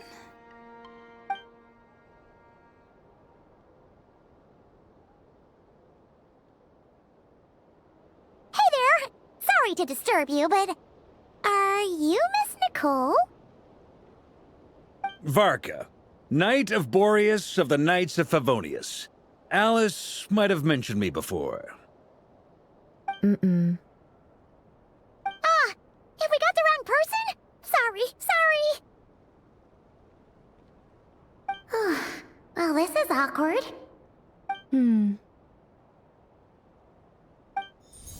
When I shook my head, I meant, no, Alice hasn't mentioned you before. Huh? Where is this voice coming from? My apologies. For certain reasons, I am unable to speak. This is the only way I can communicate with you.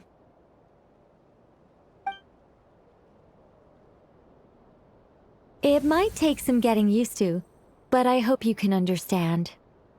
Hey, it's fine. I'm more shocked by the fact that Alice never speaks about me. I mean... As for you two, we have crossed paths twice before, but it is nonetheless a pleasure to finally meet you. It's really you! Thanks for all your guidance in the past! You're quite welcome. This time, things are different. We have reached the unwritten pages of the story. You might say that we stand at the crossroads of fate.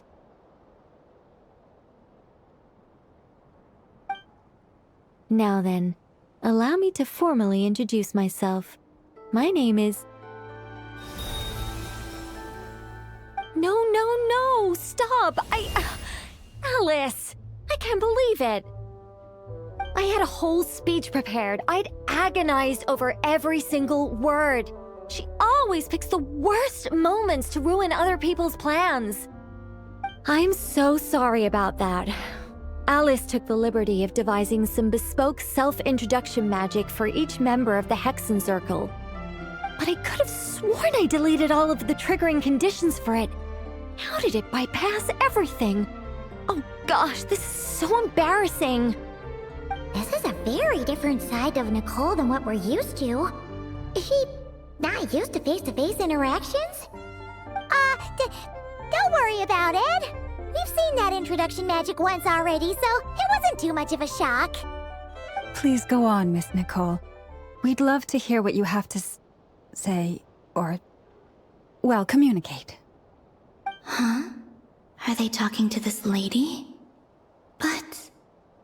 will you all promise to forget that horrendously embarrassing introduction?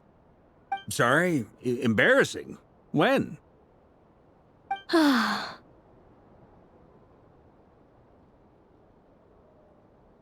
Yes, my name is Nicole, and I am one of a very few angels who have retained both their preferred form and their power. The Traveler and Paimon should be no strangers to this concept. There is another of our kind in Natlan. They call her the Lord of the Night. Right! Paimon remembers her! Yes. Well, I have retained more of my power than she. It's because I don't have a long-term duty to fulfill. To be more specific, no. We'll be here all day if I get into the specifics. Moving on. If I'm not mistaken, you are here because you wish to learn how one might reach the moon beyond the sky. That's right. Is that something you can give us any guidance on? Yes, I do know a way. It began with the Hyperboreans, who lived after the War of Funerary Flame. Blank looks. Maybe I should start with the background of the war. Or maybe not. It shouldn't be an issue. I'll fill in the gaps for you when we have more time. Anyway, after that war ended, the three moons retreated to beyond the false sky. The Hyperboreans were humans I once aided. They accepted the civilization and creations bestowed upon them by the angels. But despite accepting many blessings of the angels, many among them still held on to their faith in the moons. They were reluctant to accept the new order. Even after the War of Funerary Flame, they sought to contact the moon goddesses beyond the sky and receive their guidance. But all three had passed away by that point.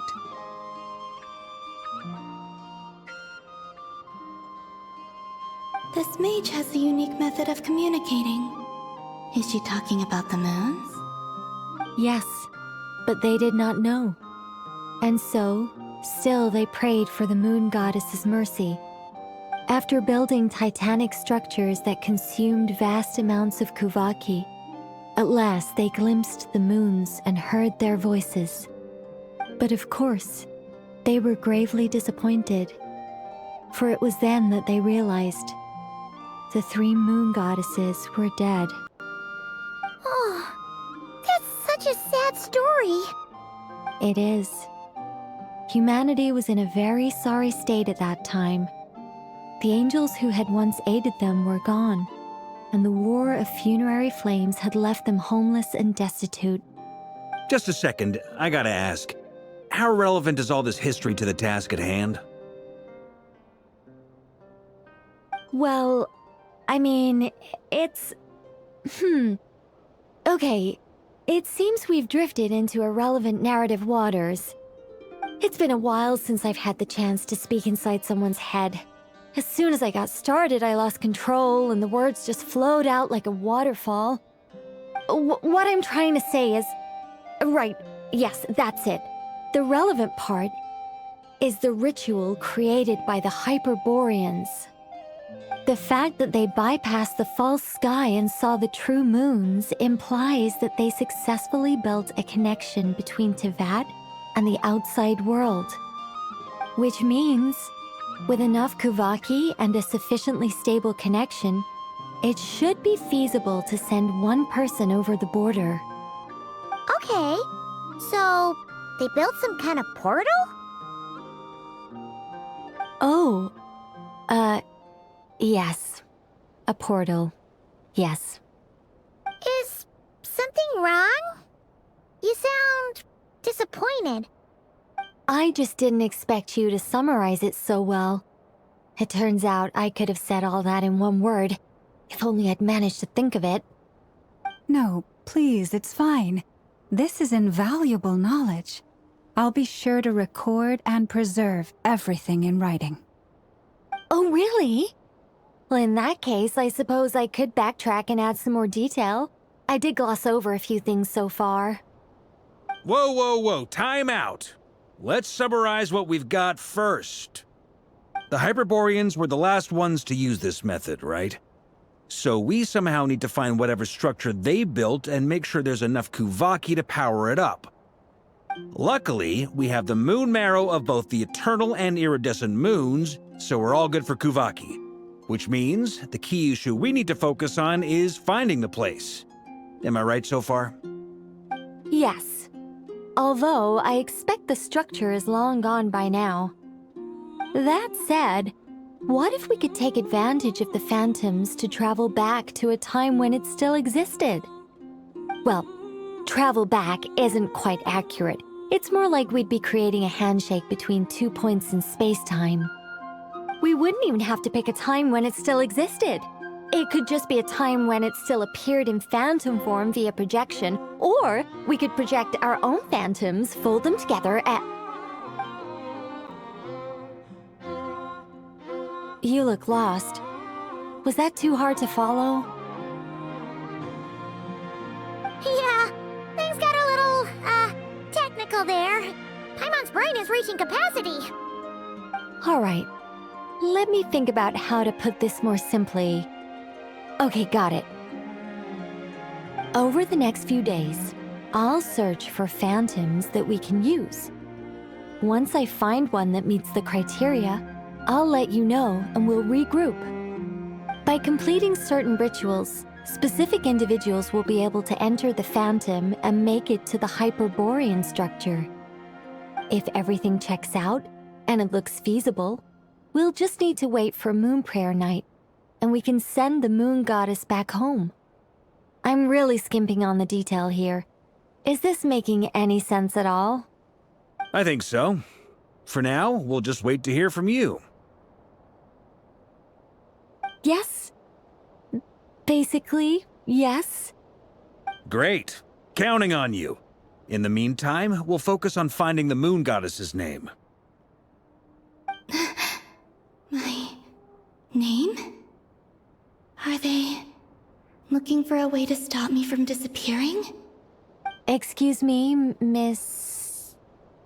Go on, Miss Nicole. This conversation was a little all over the place. I didn't catch your name. I am Lauma, of the Frost Moon Scions. Ah, I did wonder. I noticed that you listened very intently when I spoke about Hyperborea and the moon's history. If you'd be interested, I'd love to visit you this evening and go through it again in greater detail. Also, if you were serious about making a record, it would be too risky to simply write down the raw details as is. I would suggest some tweaks. Maybe rewrite the stories as fairy tales or fables, perhaps even prayers. Anyway, we can cross that bridge when we come to it. So, see you later then? Oh, and no need to prepare anything. Just a cup of tea will do. See ya! She seems friendly. It's just... It's so nice to find someone who's actually willing to listen. I've been dying for a chance to finally go through all this systematically from start to finish. Any longer and I'd probably start forgetting it.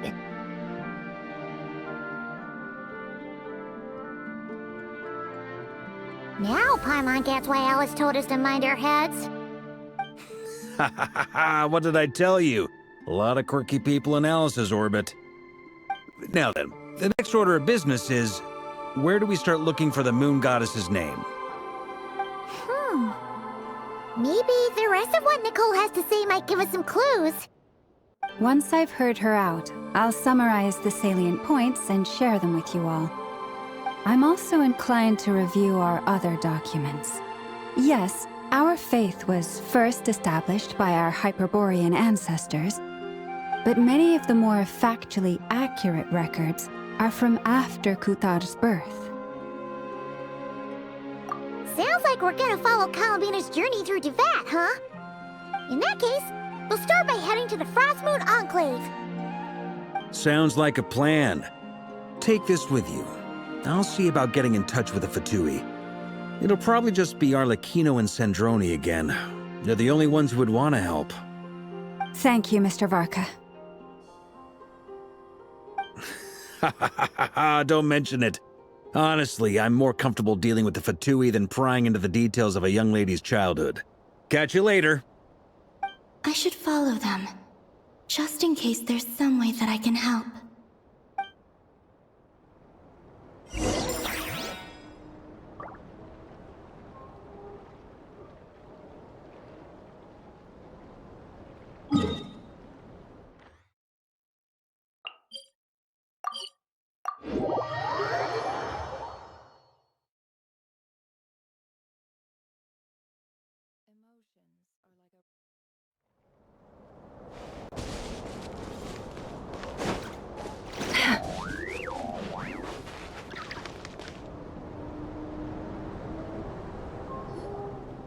A while ago, I took the time to organize all documents in our possession that pertain to Kutar.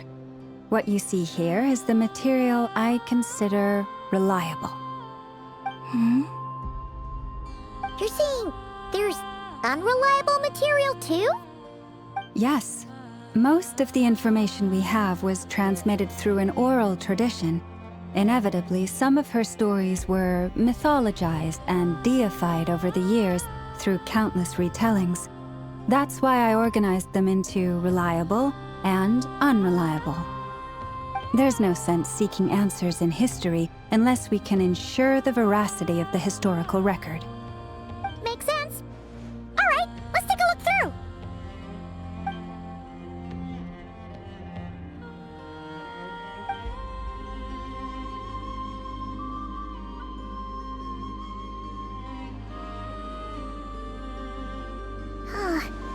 Almost all these records refer to Kutar instead of Columbina. Although neither of those is her real name. Paimon's not sure what point she's trying to make. What we can gather from these records is that the Frost Moon Scions worshipped her as a god, placing impossible expectations upon her. I cannot fault them for their earnest faith, but for all their devotion, worshipping her day in, day out changed nothing. I imagine that none of it resonated with Columbina. It wouldn't surprise me if, even back then, she had already begun to reject the name Kutar and everything it represented. Lama speaks the truth. When I heard them call upon Kutar with hope and expectation in their voices, they may as well have been calling upon somebody else.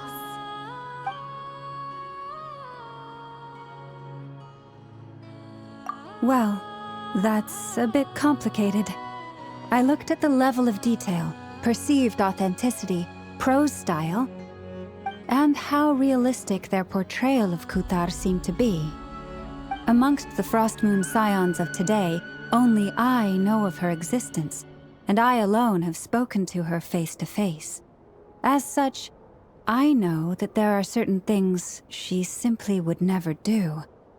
That being said, I have sensed some changes in her lately.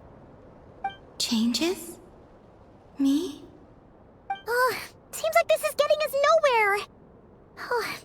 For what it's worth, why don't we check the unreliable sources too? Sure. Give me a moment.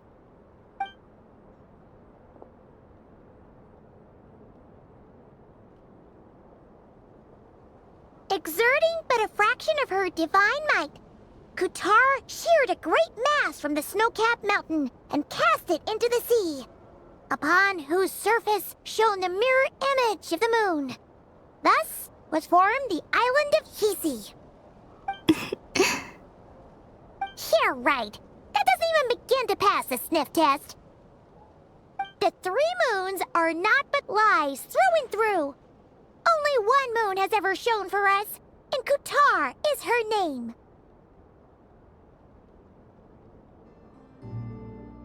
The vast majority of ancient texts are filled with fanciful tales like these. I trust you understand my criteria a little better now. Kutar did not speak, merely gazing into the distance in silence. And where her gaze landed, this was her prophecy. Clearly, whoever wrote this text never even met Kutar. Otherwise, they'd know that her eyes are always closed. What about you, Traveler? What are you reading?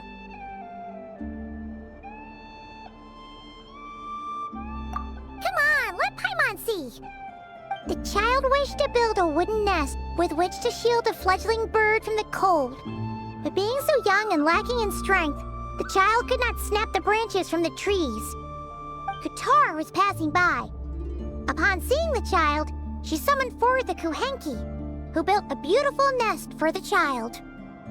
I remember that. Not knowing the meaning of Kutar's divine intervention, the child dared not to respond, and thus ran home to call their parents. But Kutar was gone. The Moon Chanter declared the event a miracle and took the nest as a relic, placing it on high for all to see. The child was named as one favored by the goddess, and was greatly respected amongst the people. Yet, no further miracles were bestowed, and this matter was forgotten in but a few years. Huh. Any thoughts after reading that? Yeah. Columbina probably just wanted to join the kid in making nests. Ah. I'd originally considered this a fabrication, because Kutar did not perform any similar actions in subsequent records. But now that I think about it, it does seem like something Columbina would do. It's just that... She didn't know how other people would interpret her actions. She was probably worried about making things difficult for people. And so, she gradually stopped joining in. Yes. Oh, that's so sad.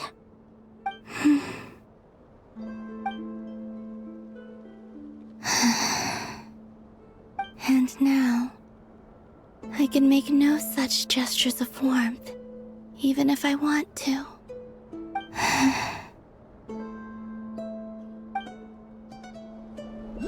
Still no name. That's a bit of a shame. But we did learn some interesting stories. That's gotta count for something. Barca said he was gonna set up a meeting with Arlecchino and Sandrone, right? Let's go back to Nasha Town and see how he's doing.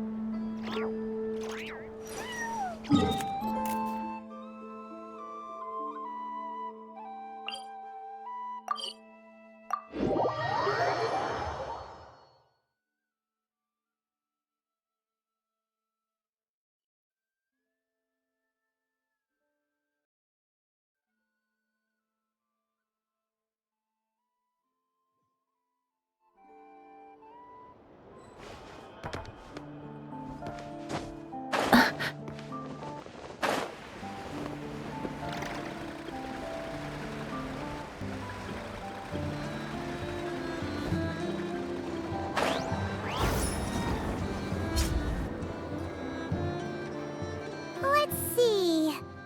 There's Varka. Oh, and it's Durin and Albedo too. Yeah, this is pretty much the same place we bumped into each other last time. I convinced them to stick around a little longer. We were all waiting on people, so I figured having a little company would help pass the time. Ah, so you've been waiting for us? Does this mean that you've already arranged things with the Fatui? Sure does. Now you're back, we can go meet up with them together. How'd your investigation of the Frost Moon Enclave go? Well, we didn't find out Columbina's true name. But apart from that, it went pretty well. Aha, just as well that I didn't tag along then. I'm sure our moon goddess wouldn't want every man and his dog knowing all about her private life. Still, desperate times, desperate measures, I guess. Someone had to do it. So, Varka was waiting on us, but what about you two? Are you waiting for Alice? Oh, no. We already met with her. We discussed that experiment I mentioned to you last time. Oh, and she also handed me this communication device. That's right. I understand she informed you about the relationship between the phantom phenomena and Tevat's borders, yes? She wants me to help her with some more experiments on that front. She said that she'll contact me through this device with more information. Ah, I see. Following instructions and making observations. Pretty common research method. Takes me right back to Albedo's lab. Wait, then who exactly are you meeting? Someone you know. Albedo's met him too. But I don't think Miss Lauma or the Grand Master have been introduced. Introductions are overrated, especially in cases like this. It's you! So, it's not like the Academia has prohibitions against going abroad. Also, I applied for leave. I've been writing to Hat Guy since obtaining a human form. I've already brought him up to speed on everything that's been going on in Nod-Krai. Hat Guy? Turns out, I actually have heard that name before. Oh? Then why did you react the same way I did? I only knew the name, not the fella. But since we're all here, let's do some introductions for what it's worth. I'm Varka, Grand Master of the Knights of Favonius. Lauma, Moon Chanter of the Frost Moon Scions. And I'm a Drioche from the Vahumana Darshan of the Sumero Academia. Hat Guy. Good to see you again, Mr. Guy. I believe we last saw each other on the boat ride here.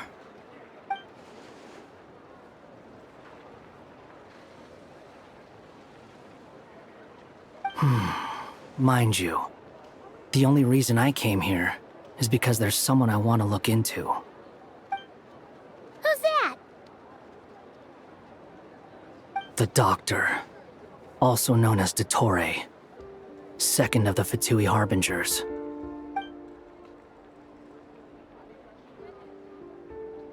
From the tone of your voice, it sounds like there's bad blood between you. I was reviewing our archives and noticed that a lot of information about him was missing. Left a bad taste in my mouth. That's all there is to it. Dottore, or Zondik, as he was then known, once studied at the Academia, but he got kicked out before he could graduate.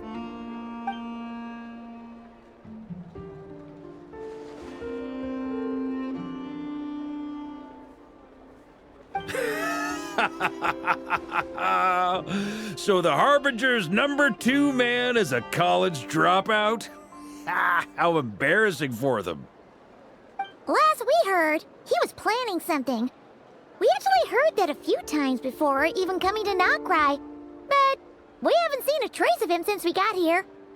He only appears when something interests him. For all we know, he might have left already. But the fact he did something here at all is worth noting. It'll fill a couple extra lines in his file. Why does it sound less like a file you're writing and more like a criminal record? Anyway, we were just about to meet 2 of the other Harbingers. Want to come along? You might learn a thing or two about him there. Sure.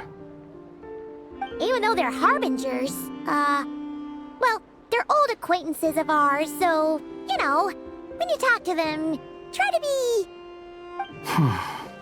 I got it. The Frost Moon Scions' relations with the Fatui remain tense. Forgive me if I do not attend. In that case, we'll continue assisting Miss Alice with her experiments. Good stuff. Everyone's having a fruitful time. All right, we better get going. I'll lead the way.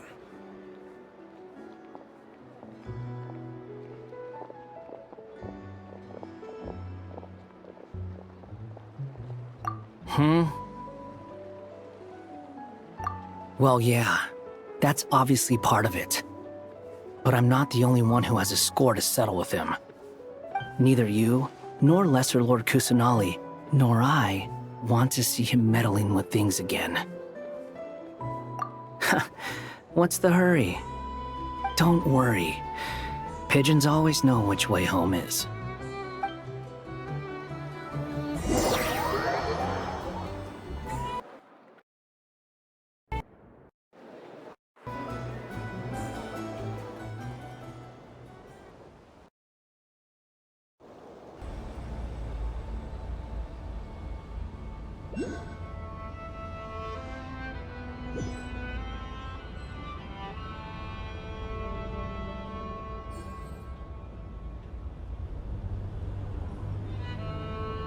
You made it. Who is this? A scholar from Sumeru. They call him Hat Guy. He's an old friend of the Travelers. Wait, this is the academia representative you wrote about? He doesn't exactly look the part. I believe this will prove my identity. You'll notice it bears the seal of the Sanctuary of Surasthana. Well, what do you know? So it does. All right then. My mistake. It's fine. I expected as much. What?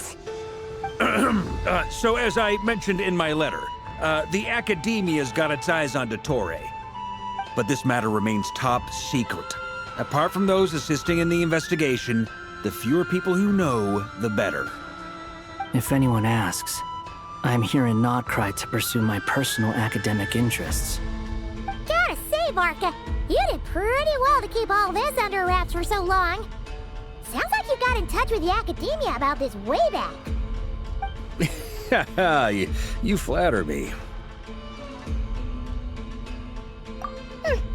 Where do I even start? Remember that time we fought Rerir at Star Sand Shoal? He sure let me have it then, didn't he? I'll bet Dottore had that all sketched out, with me as his convenient little pawn. He could not care less about us if he tried, but hey! The feeling's mutual. Does Dottore really strike you as the sort who values his relationships with his colleagues? Fair point. Definitely not. Which is why I always keep my guard up whenever he starts making suspicious moves. To that extent, our motivations align. On top of which, I consider you trustworthy people. Now, back on topic. In the wake of the Reikir of Solnari episode, Sandrone and I grew suspicious about Dottore's complete inaction during the entire affair. So we tried to find out what he'd been up to, but unfortunately to no avail. He never lets anyone in on his plans. The more he cares about something, the more secretive he gets. Indeed. Perhaps he believes that by keeping a low profile, he can avoid trouble. But that trick isn't going to work on his colleagues. Yeah, I mean, he's been researching the ancient moon's remnants. And he's been trying to get his paws on the moon marrows. Only an idiot would believe he doesn't have something more planned. With this in mind, I returned to Snezhnaya and relayed my thoughts to Her Majesty the Tsaritsa, entreating her to have him recalled. That's pretty direct. Did the Tsaritsa agree? Yes. I made it abundantly clear that the Fatui's business in Nod-Krai is almost concluded, and we do not need 3 harbingers in this territory. Her Majesty concurred. Accordingly, Dottore has returned at her orders. I imagine he is continuing with experiments, which no one besides he would ever have any interest in. Common sense might mean nothing to him, but he's not stupid. He knows that no good can come from opposing the Tsaritsa. Smarts alone won't get him all the way. He needs the Rooster's resources and Regrator's Mora, both of which the Tsaritsa can strip from him by waggling a finger. But doesn't he have a track record of publicly following orders while going against them in private? He probably has it down to a fine art by now. Wouldn't put it past him. We worked together on a research project once. Only briefly, but it was enough to show me that we're fundamentally different people. He has no interest in doing things methodically, stage by stage. His thoughts jump all over the place, and the moment his curiosity is satisfied, or he gets the results he wants, he disappears. The only similarity we share is that, once we set our minds on doing something, we will see it done, whatever it takes. Oh, we definitely saw some of that in your battle with Rerir. You got so competitive. Ugh, do not remind me. Then I believe we all concur. Dottore will not simply give up. Fantastic. Now this is turning into a whole day of unpleasant memories. Ugh. Are you talking about the moon marrow stuff? He also strikes me as the kind of person to disregard experimental regulations, ruin all the equipment, and go way over budget. Then leave the first person he can find to deal with the fallout. Exactly! This one time, he was running some high-temperature experiment and the substance exploded. But does he care? No! He orders his subordinates to open the device so he can observe the results, which causes the gas inside to leak out. That gas was poisonous! If I hadn't been there, who knows how many people might have died? And after all that, he left while I was still cleaning up after his mess. What a waste of time, he said. A waste of time? The nerve! He wasted my time! You've been bottling that up for a while, huh? Hat guy, I must say, you seem awfully familiar with internal Fatui affairs. Especially when it comes to Dottore. Thank you, Lady Harbingers, for providing such valuable information. I have no other questions for now, so I'll be on my way. Wait, what? You're just gonna leave? You're welcome to join if you want. Ugh. Just when Paimon thought he'd finally mellowed out. He makes quite the impression. I'll say. I've met tons of headstrong people, but not many of them would join me in bad-mouthing Dottore. Anyway, back to the main agenda. Barca, you said that Columbina has gone missing? Or rather, disappeared. Yeah. We're working on building a connection between her and this world. The simplest method is to find out her real name. I've actually asked her that question before, but she said she didn't know. Considering our relationship, I doubt she was lying to me. As far as I recall, she was never dispatched by Her Majesty to claim a gnosis or anything like that. The Tsaritsa's plans had long contained a place specifically for her. I always thought that was weird. What could she do that the rest of us couldn't? Knowing what we do now, it's probably something related to Kavaki, right? More than likely. When she first arrived, Columbina would often go to Her Majesty and ask when she could start the task assigned to her. But Her Majesty always gave the same reply. The time has not yet come. So she spent her days in Snezhnaya doing basically nothing.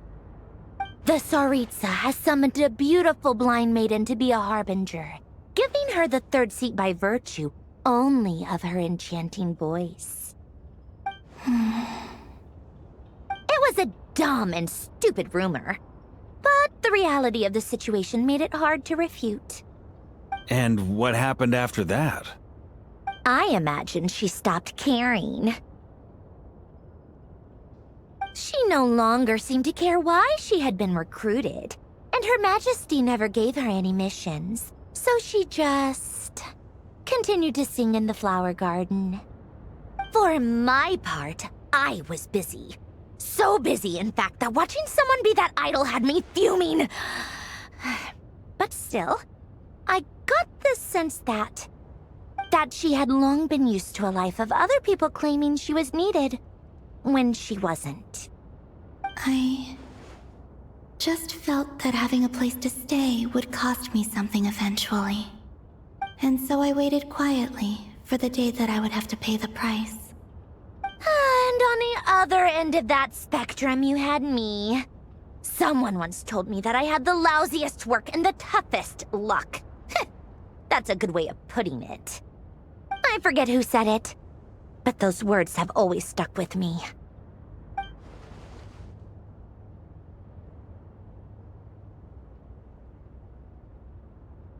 But you've done your job exceptionally well all this time.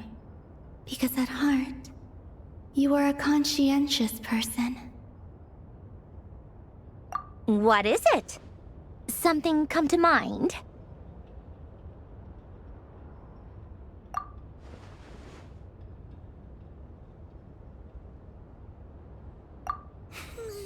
That makes sense. Nothing screams you are needed like your name shouted from across the town. Well, good luck with it. But if you ask me, Kalambina is still the most shoutable name. I'm just so used to it now, after all the arguments we've had. I can't be bothered trying to remember another name for her. Nor I. Sandrone. Harlequino.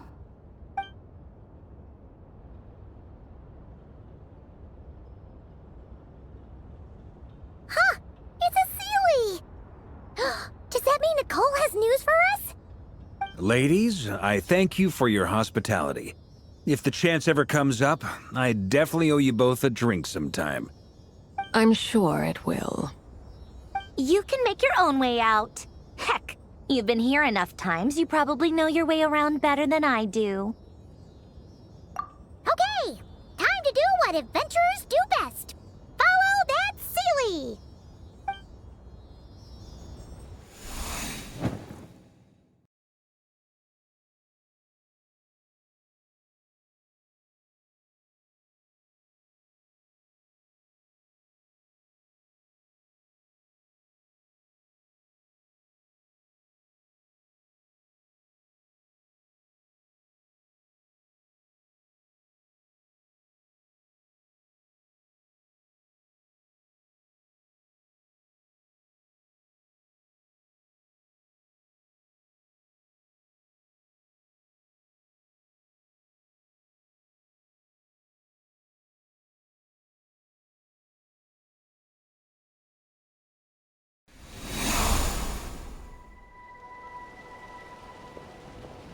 Here you are.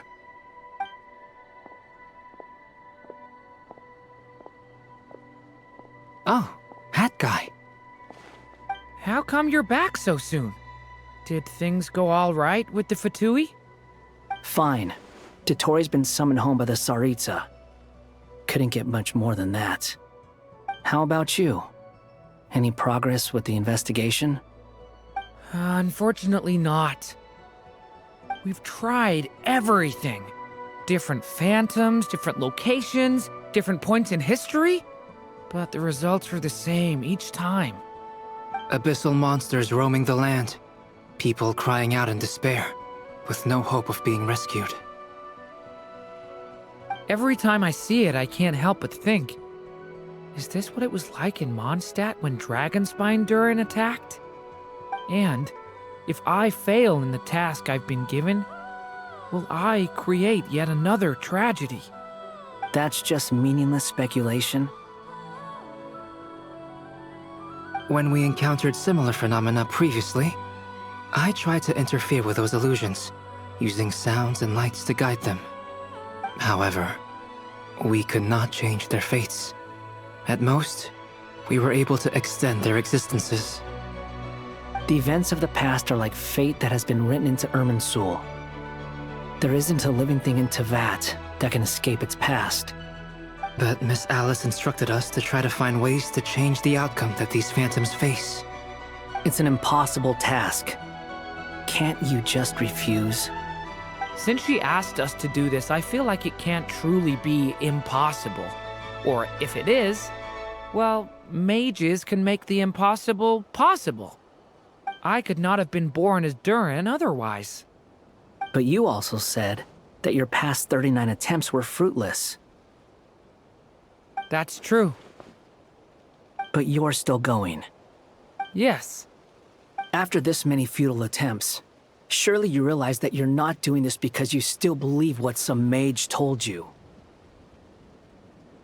It's because you want her hypothesis to come true. It's something you wish for deep inside. So, think for yourself about what you want to do. As long as you don't believe it's futile, it isn't. Yeah. Previous experience indicates that we cannot touch the phantoms, which limits the effectiveness of our interventions. If we want to clear this hurdle, we need to break this rule somehow. Same thought here. Following the same rules means repeating the same failures. reducing ourselves to mere playthings of fate.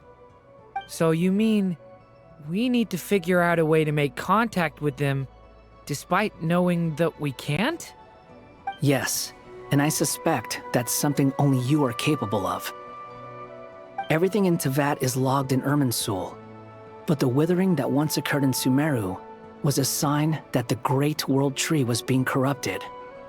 This corruption allowed things that should not have existed in Tevat to appear.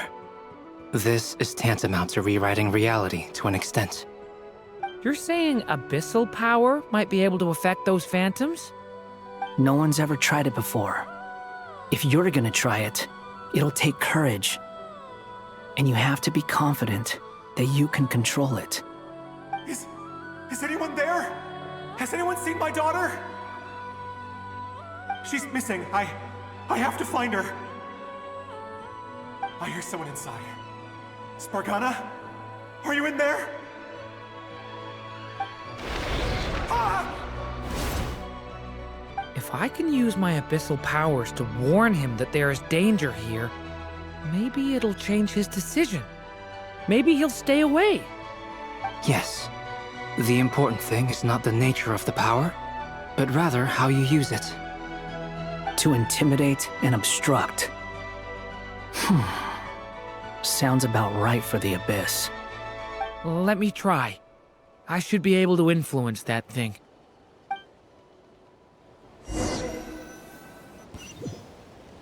Have you seen a little girl? What? This isn't the time for that! Just run!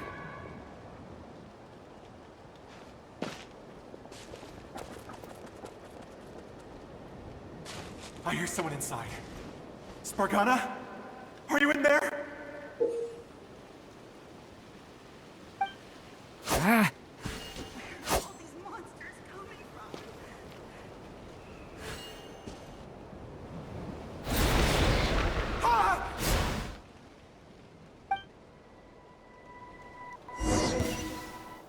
Have you seen a little girl? What? This isn't the time for that! Just run!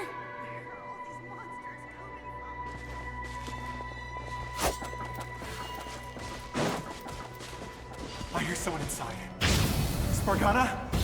Are you in there?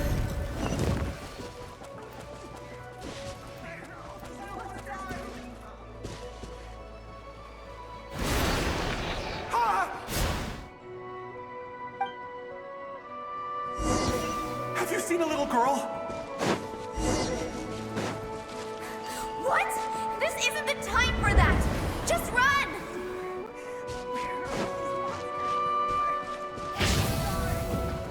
Stay back!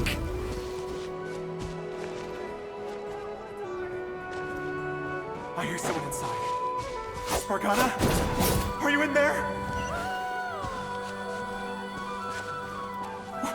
What is this? Looks dangerous. I should get out of here.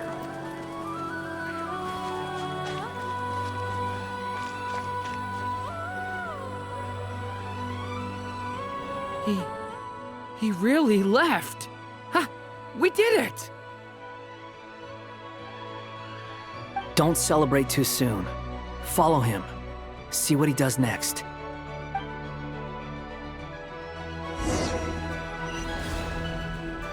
Monsters approaching from the front. You need to stop them and create an opportunity for him to hide.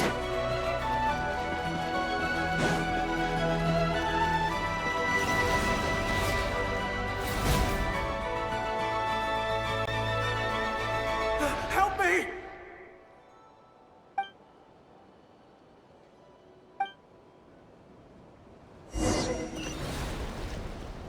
Monsters approaching from the front. You need to stop them and create an opportunity for him to hide.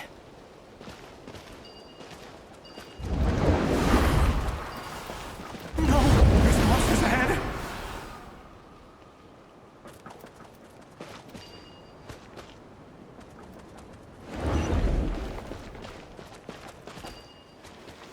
Wait, is that the barrier I saw earlier?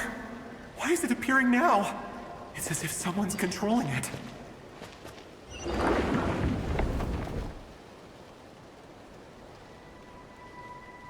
monsters are gone. Is it safe now?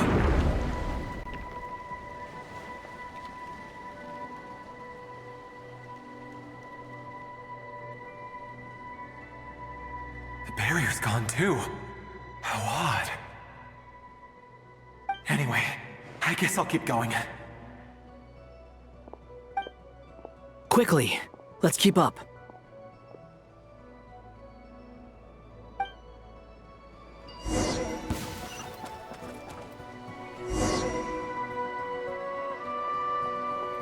Wait, there was someone else here? Don't go any further. We've got anti-monster traps laid out everywhere. But my daughter must just be up ahead. I have to go. This way's blocked.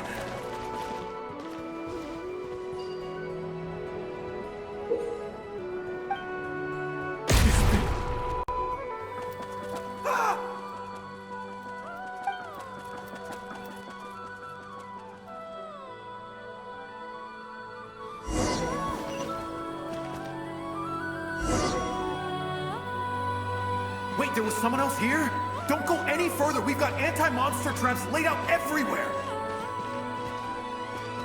But my daughter must just be up ahead. I have to go. This way's blocked.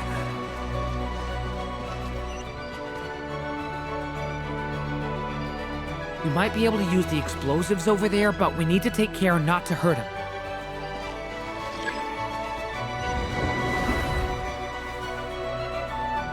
I'll use the barrier to keep him at a safe distance. This barrier seems to be helping me somehow. Hey, wake up! Oh, no good. Gotta keep moving ahead.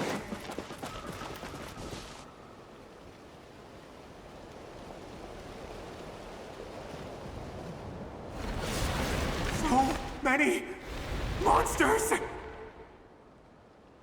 There's still a chance, Durin. Use the traps.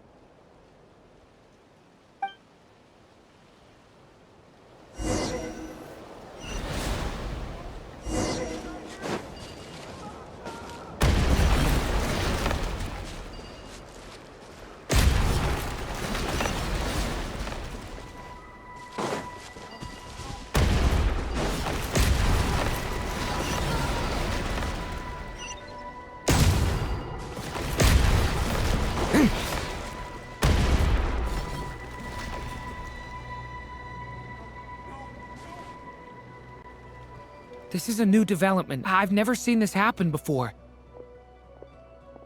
We might just be able to save this person.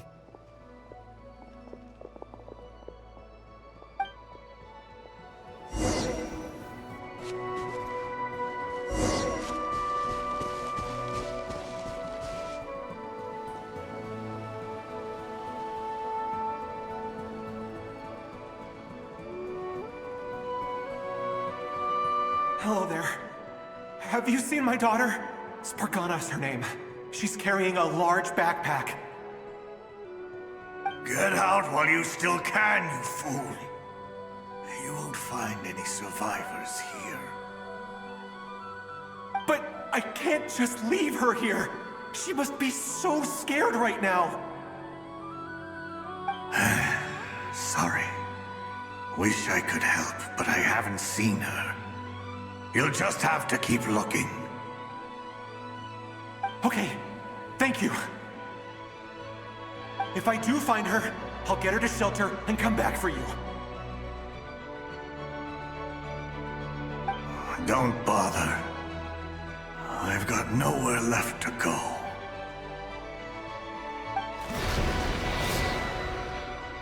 What's that noise? Monster! No, if he goes inside, he'll be walking into a trap. Let's try this once more. This time, we have to stop him.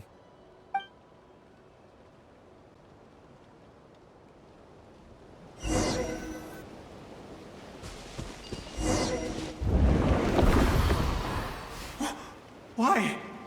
How will I know where Spargana's gone like this? know what? I'll trust this strange barrier. It's gotten me this far after all.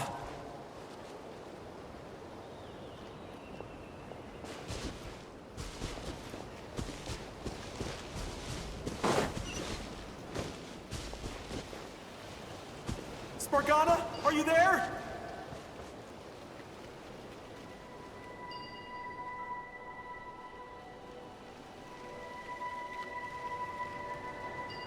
What? What's this? Hey! Let us out!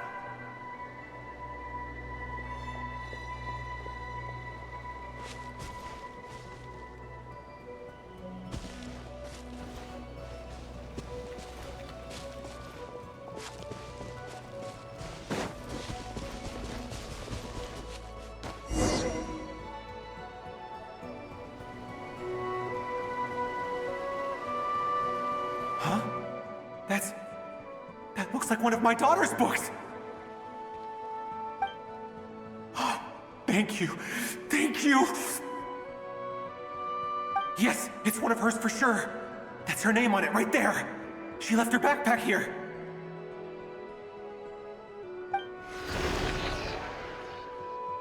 Durin, just like last time. Use the explosives.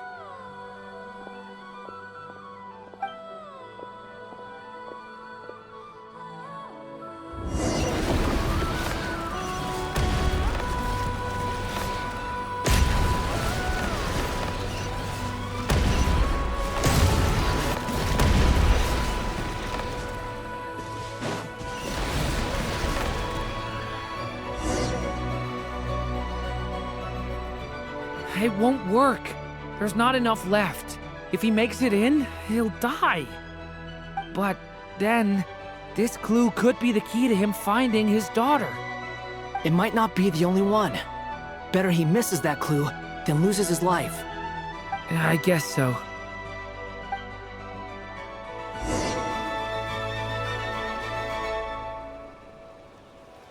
Stop him, Durin. We can't let him get any further in. That's my daughter's book! She's passed this way! Why? Why won't you let me go in? I've searched and searched and searched just for this! But how will I find her without any clues?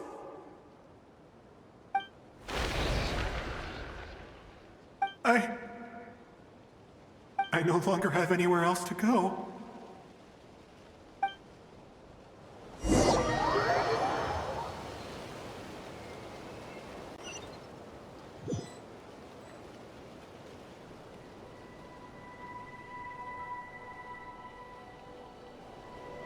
I'm sorry.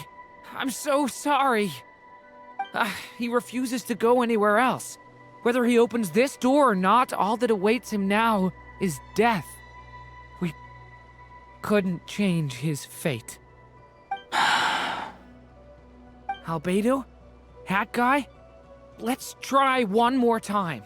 I don't know how we're gonna do this, but I don't want to give up either.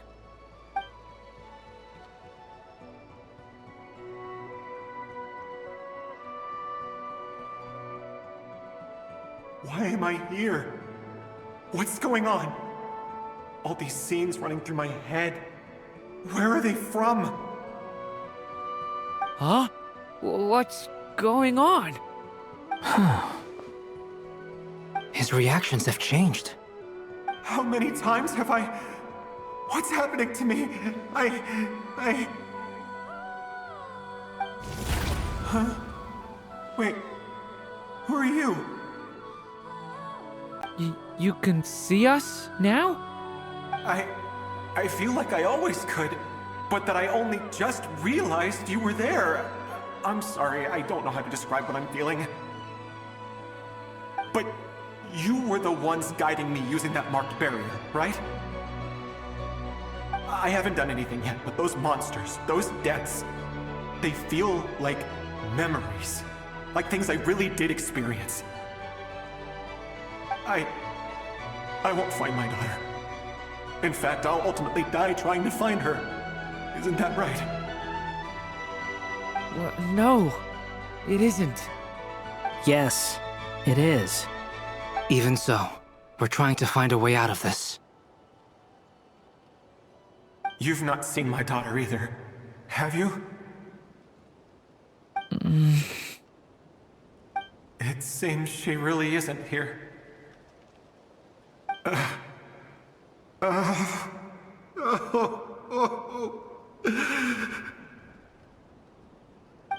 I'm sorry we couldn't help you.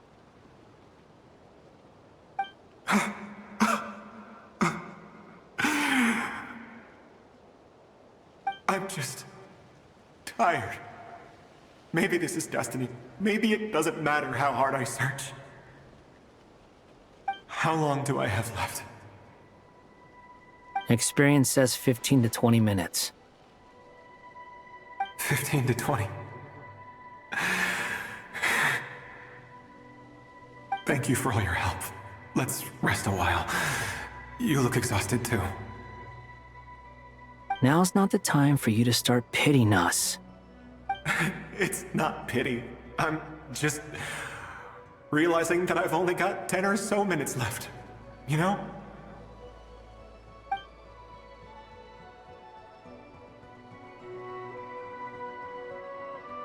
You say you're from Mondstadt, yes?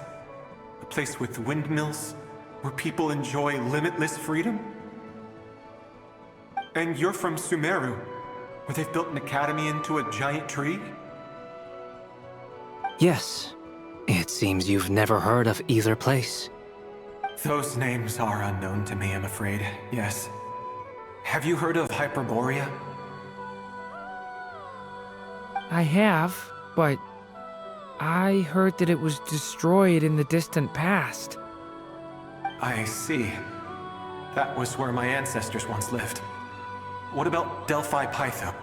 Was it later rebuilt? I've never heard that name. Then what about Sal Vindagnir? I have seen that name on stone tablets on Dragonspine. But I'm afraid the only things left of that place are its ruins. I see. Sure enough, there was no way to turn this around, huh? I'm sorry. I was the one who asked to chat, but it seems like we're too many ages apart. There's barely any common ground to start from. It's all right. We did hear something new, at least. From how you speak of your lives, things must be going all right for you, I guess. They are. Mondstadt is a place of freedom and happiness. There's a lot of good people in the church and the Knights of Favonius, and even outsiders find that it's an easy place to feel at home. We have festivals a few times a year. Everyone gets together to drink, sing, and be merry. Sumeru is a lot more uptight. Not really the kind of place where you can relax. It's a nation fraught with problems wherever you look. But if all you want in life is to seek knowledge, I guess it's pretty much paradise. That's wonderful. In other words, after this all-devouring black tide passed, humanity did not merely avoid extinction, but rose to build prosperous civilizations anew. I mean, I can see you all right now. That must mean the future isn't a total mess, right? That's true. Well, time's almost up. Let's part ways, I think. Might be best if you don't waste too much time on me. The chances are slim, I know, but I'd like to spend these last few minutes looking for Spargana. If things work out, I'd love to tell her about what I've heard. May we meet again. Well, or not, most probably. In that case, may your wishes come true.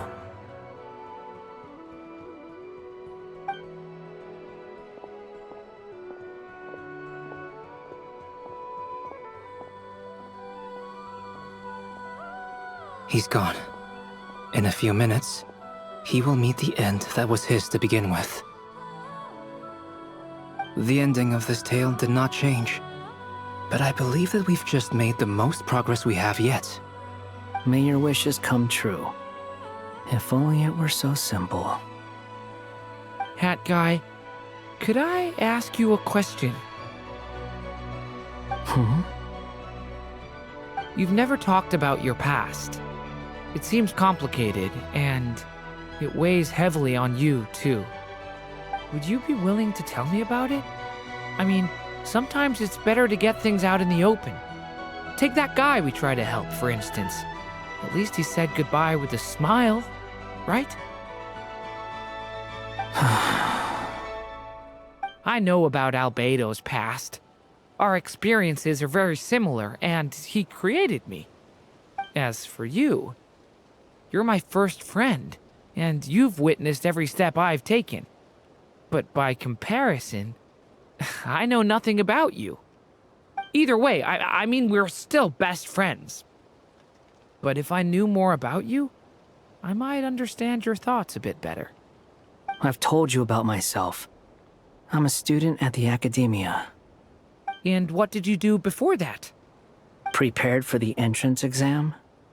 All right. If you really don't want to talk about it, I won't press you any further. I was a puppet built from the branches of a white tree, using technology left behind by the Conrian schools of mechanical engineering. A white tree? You mean an Irminsul tree? Yes, a branch of Irminsul that was once connected to the main tree. So you had a human creator too? Yeah, but my creator abandoned me after deciding that I was a failure. After that,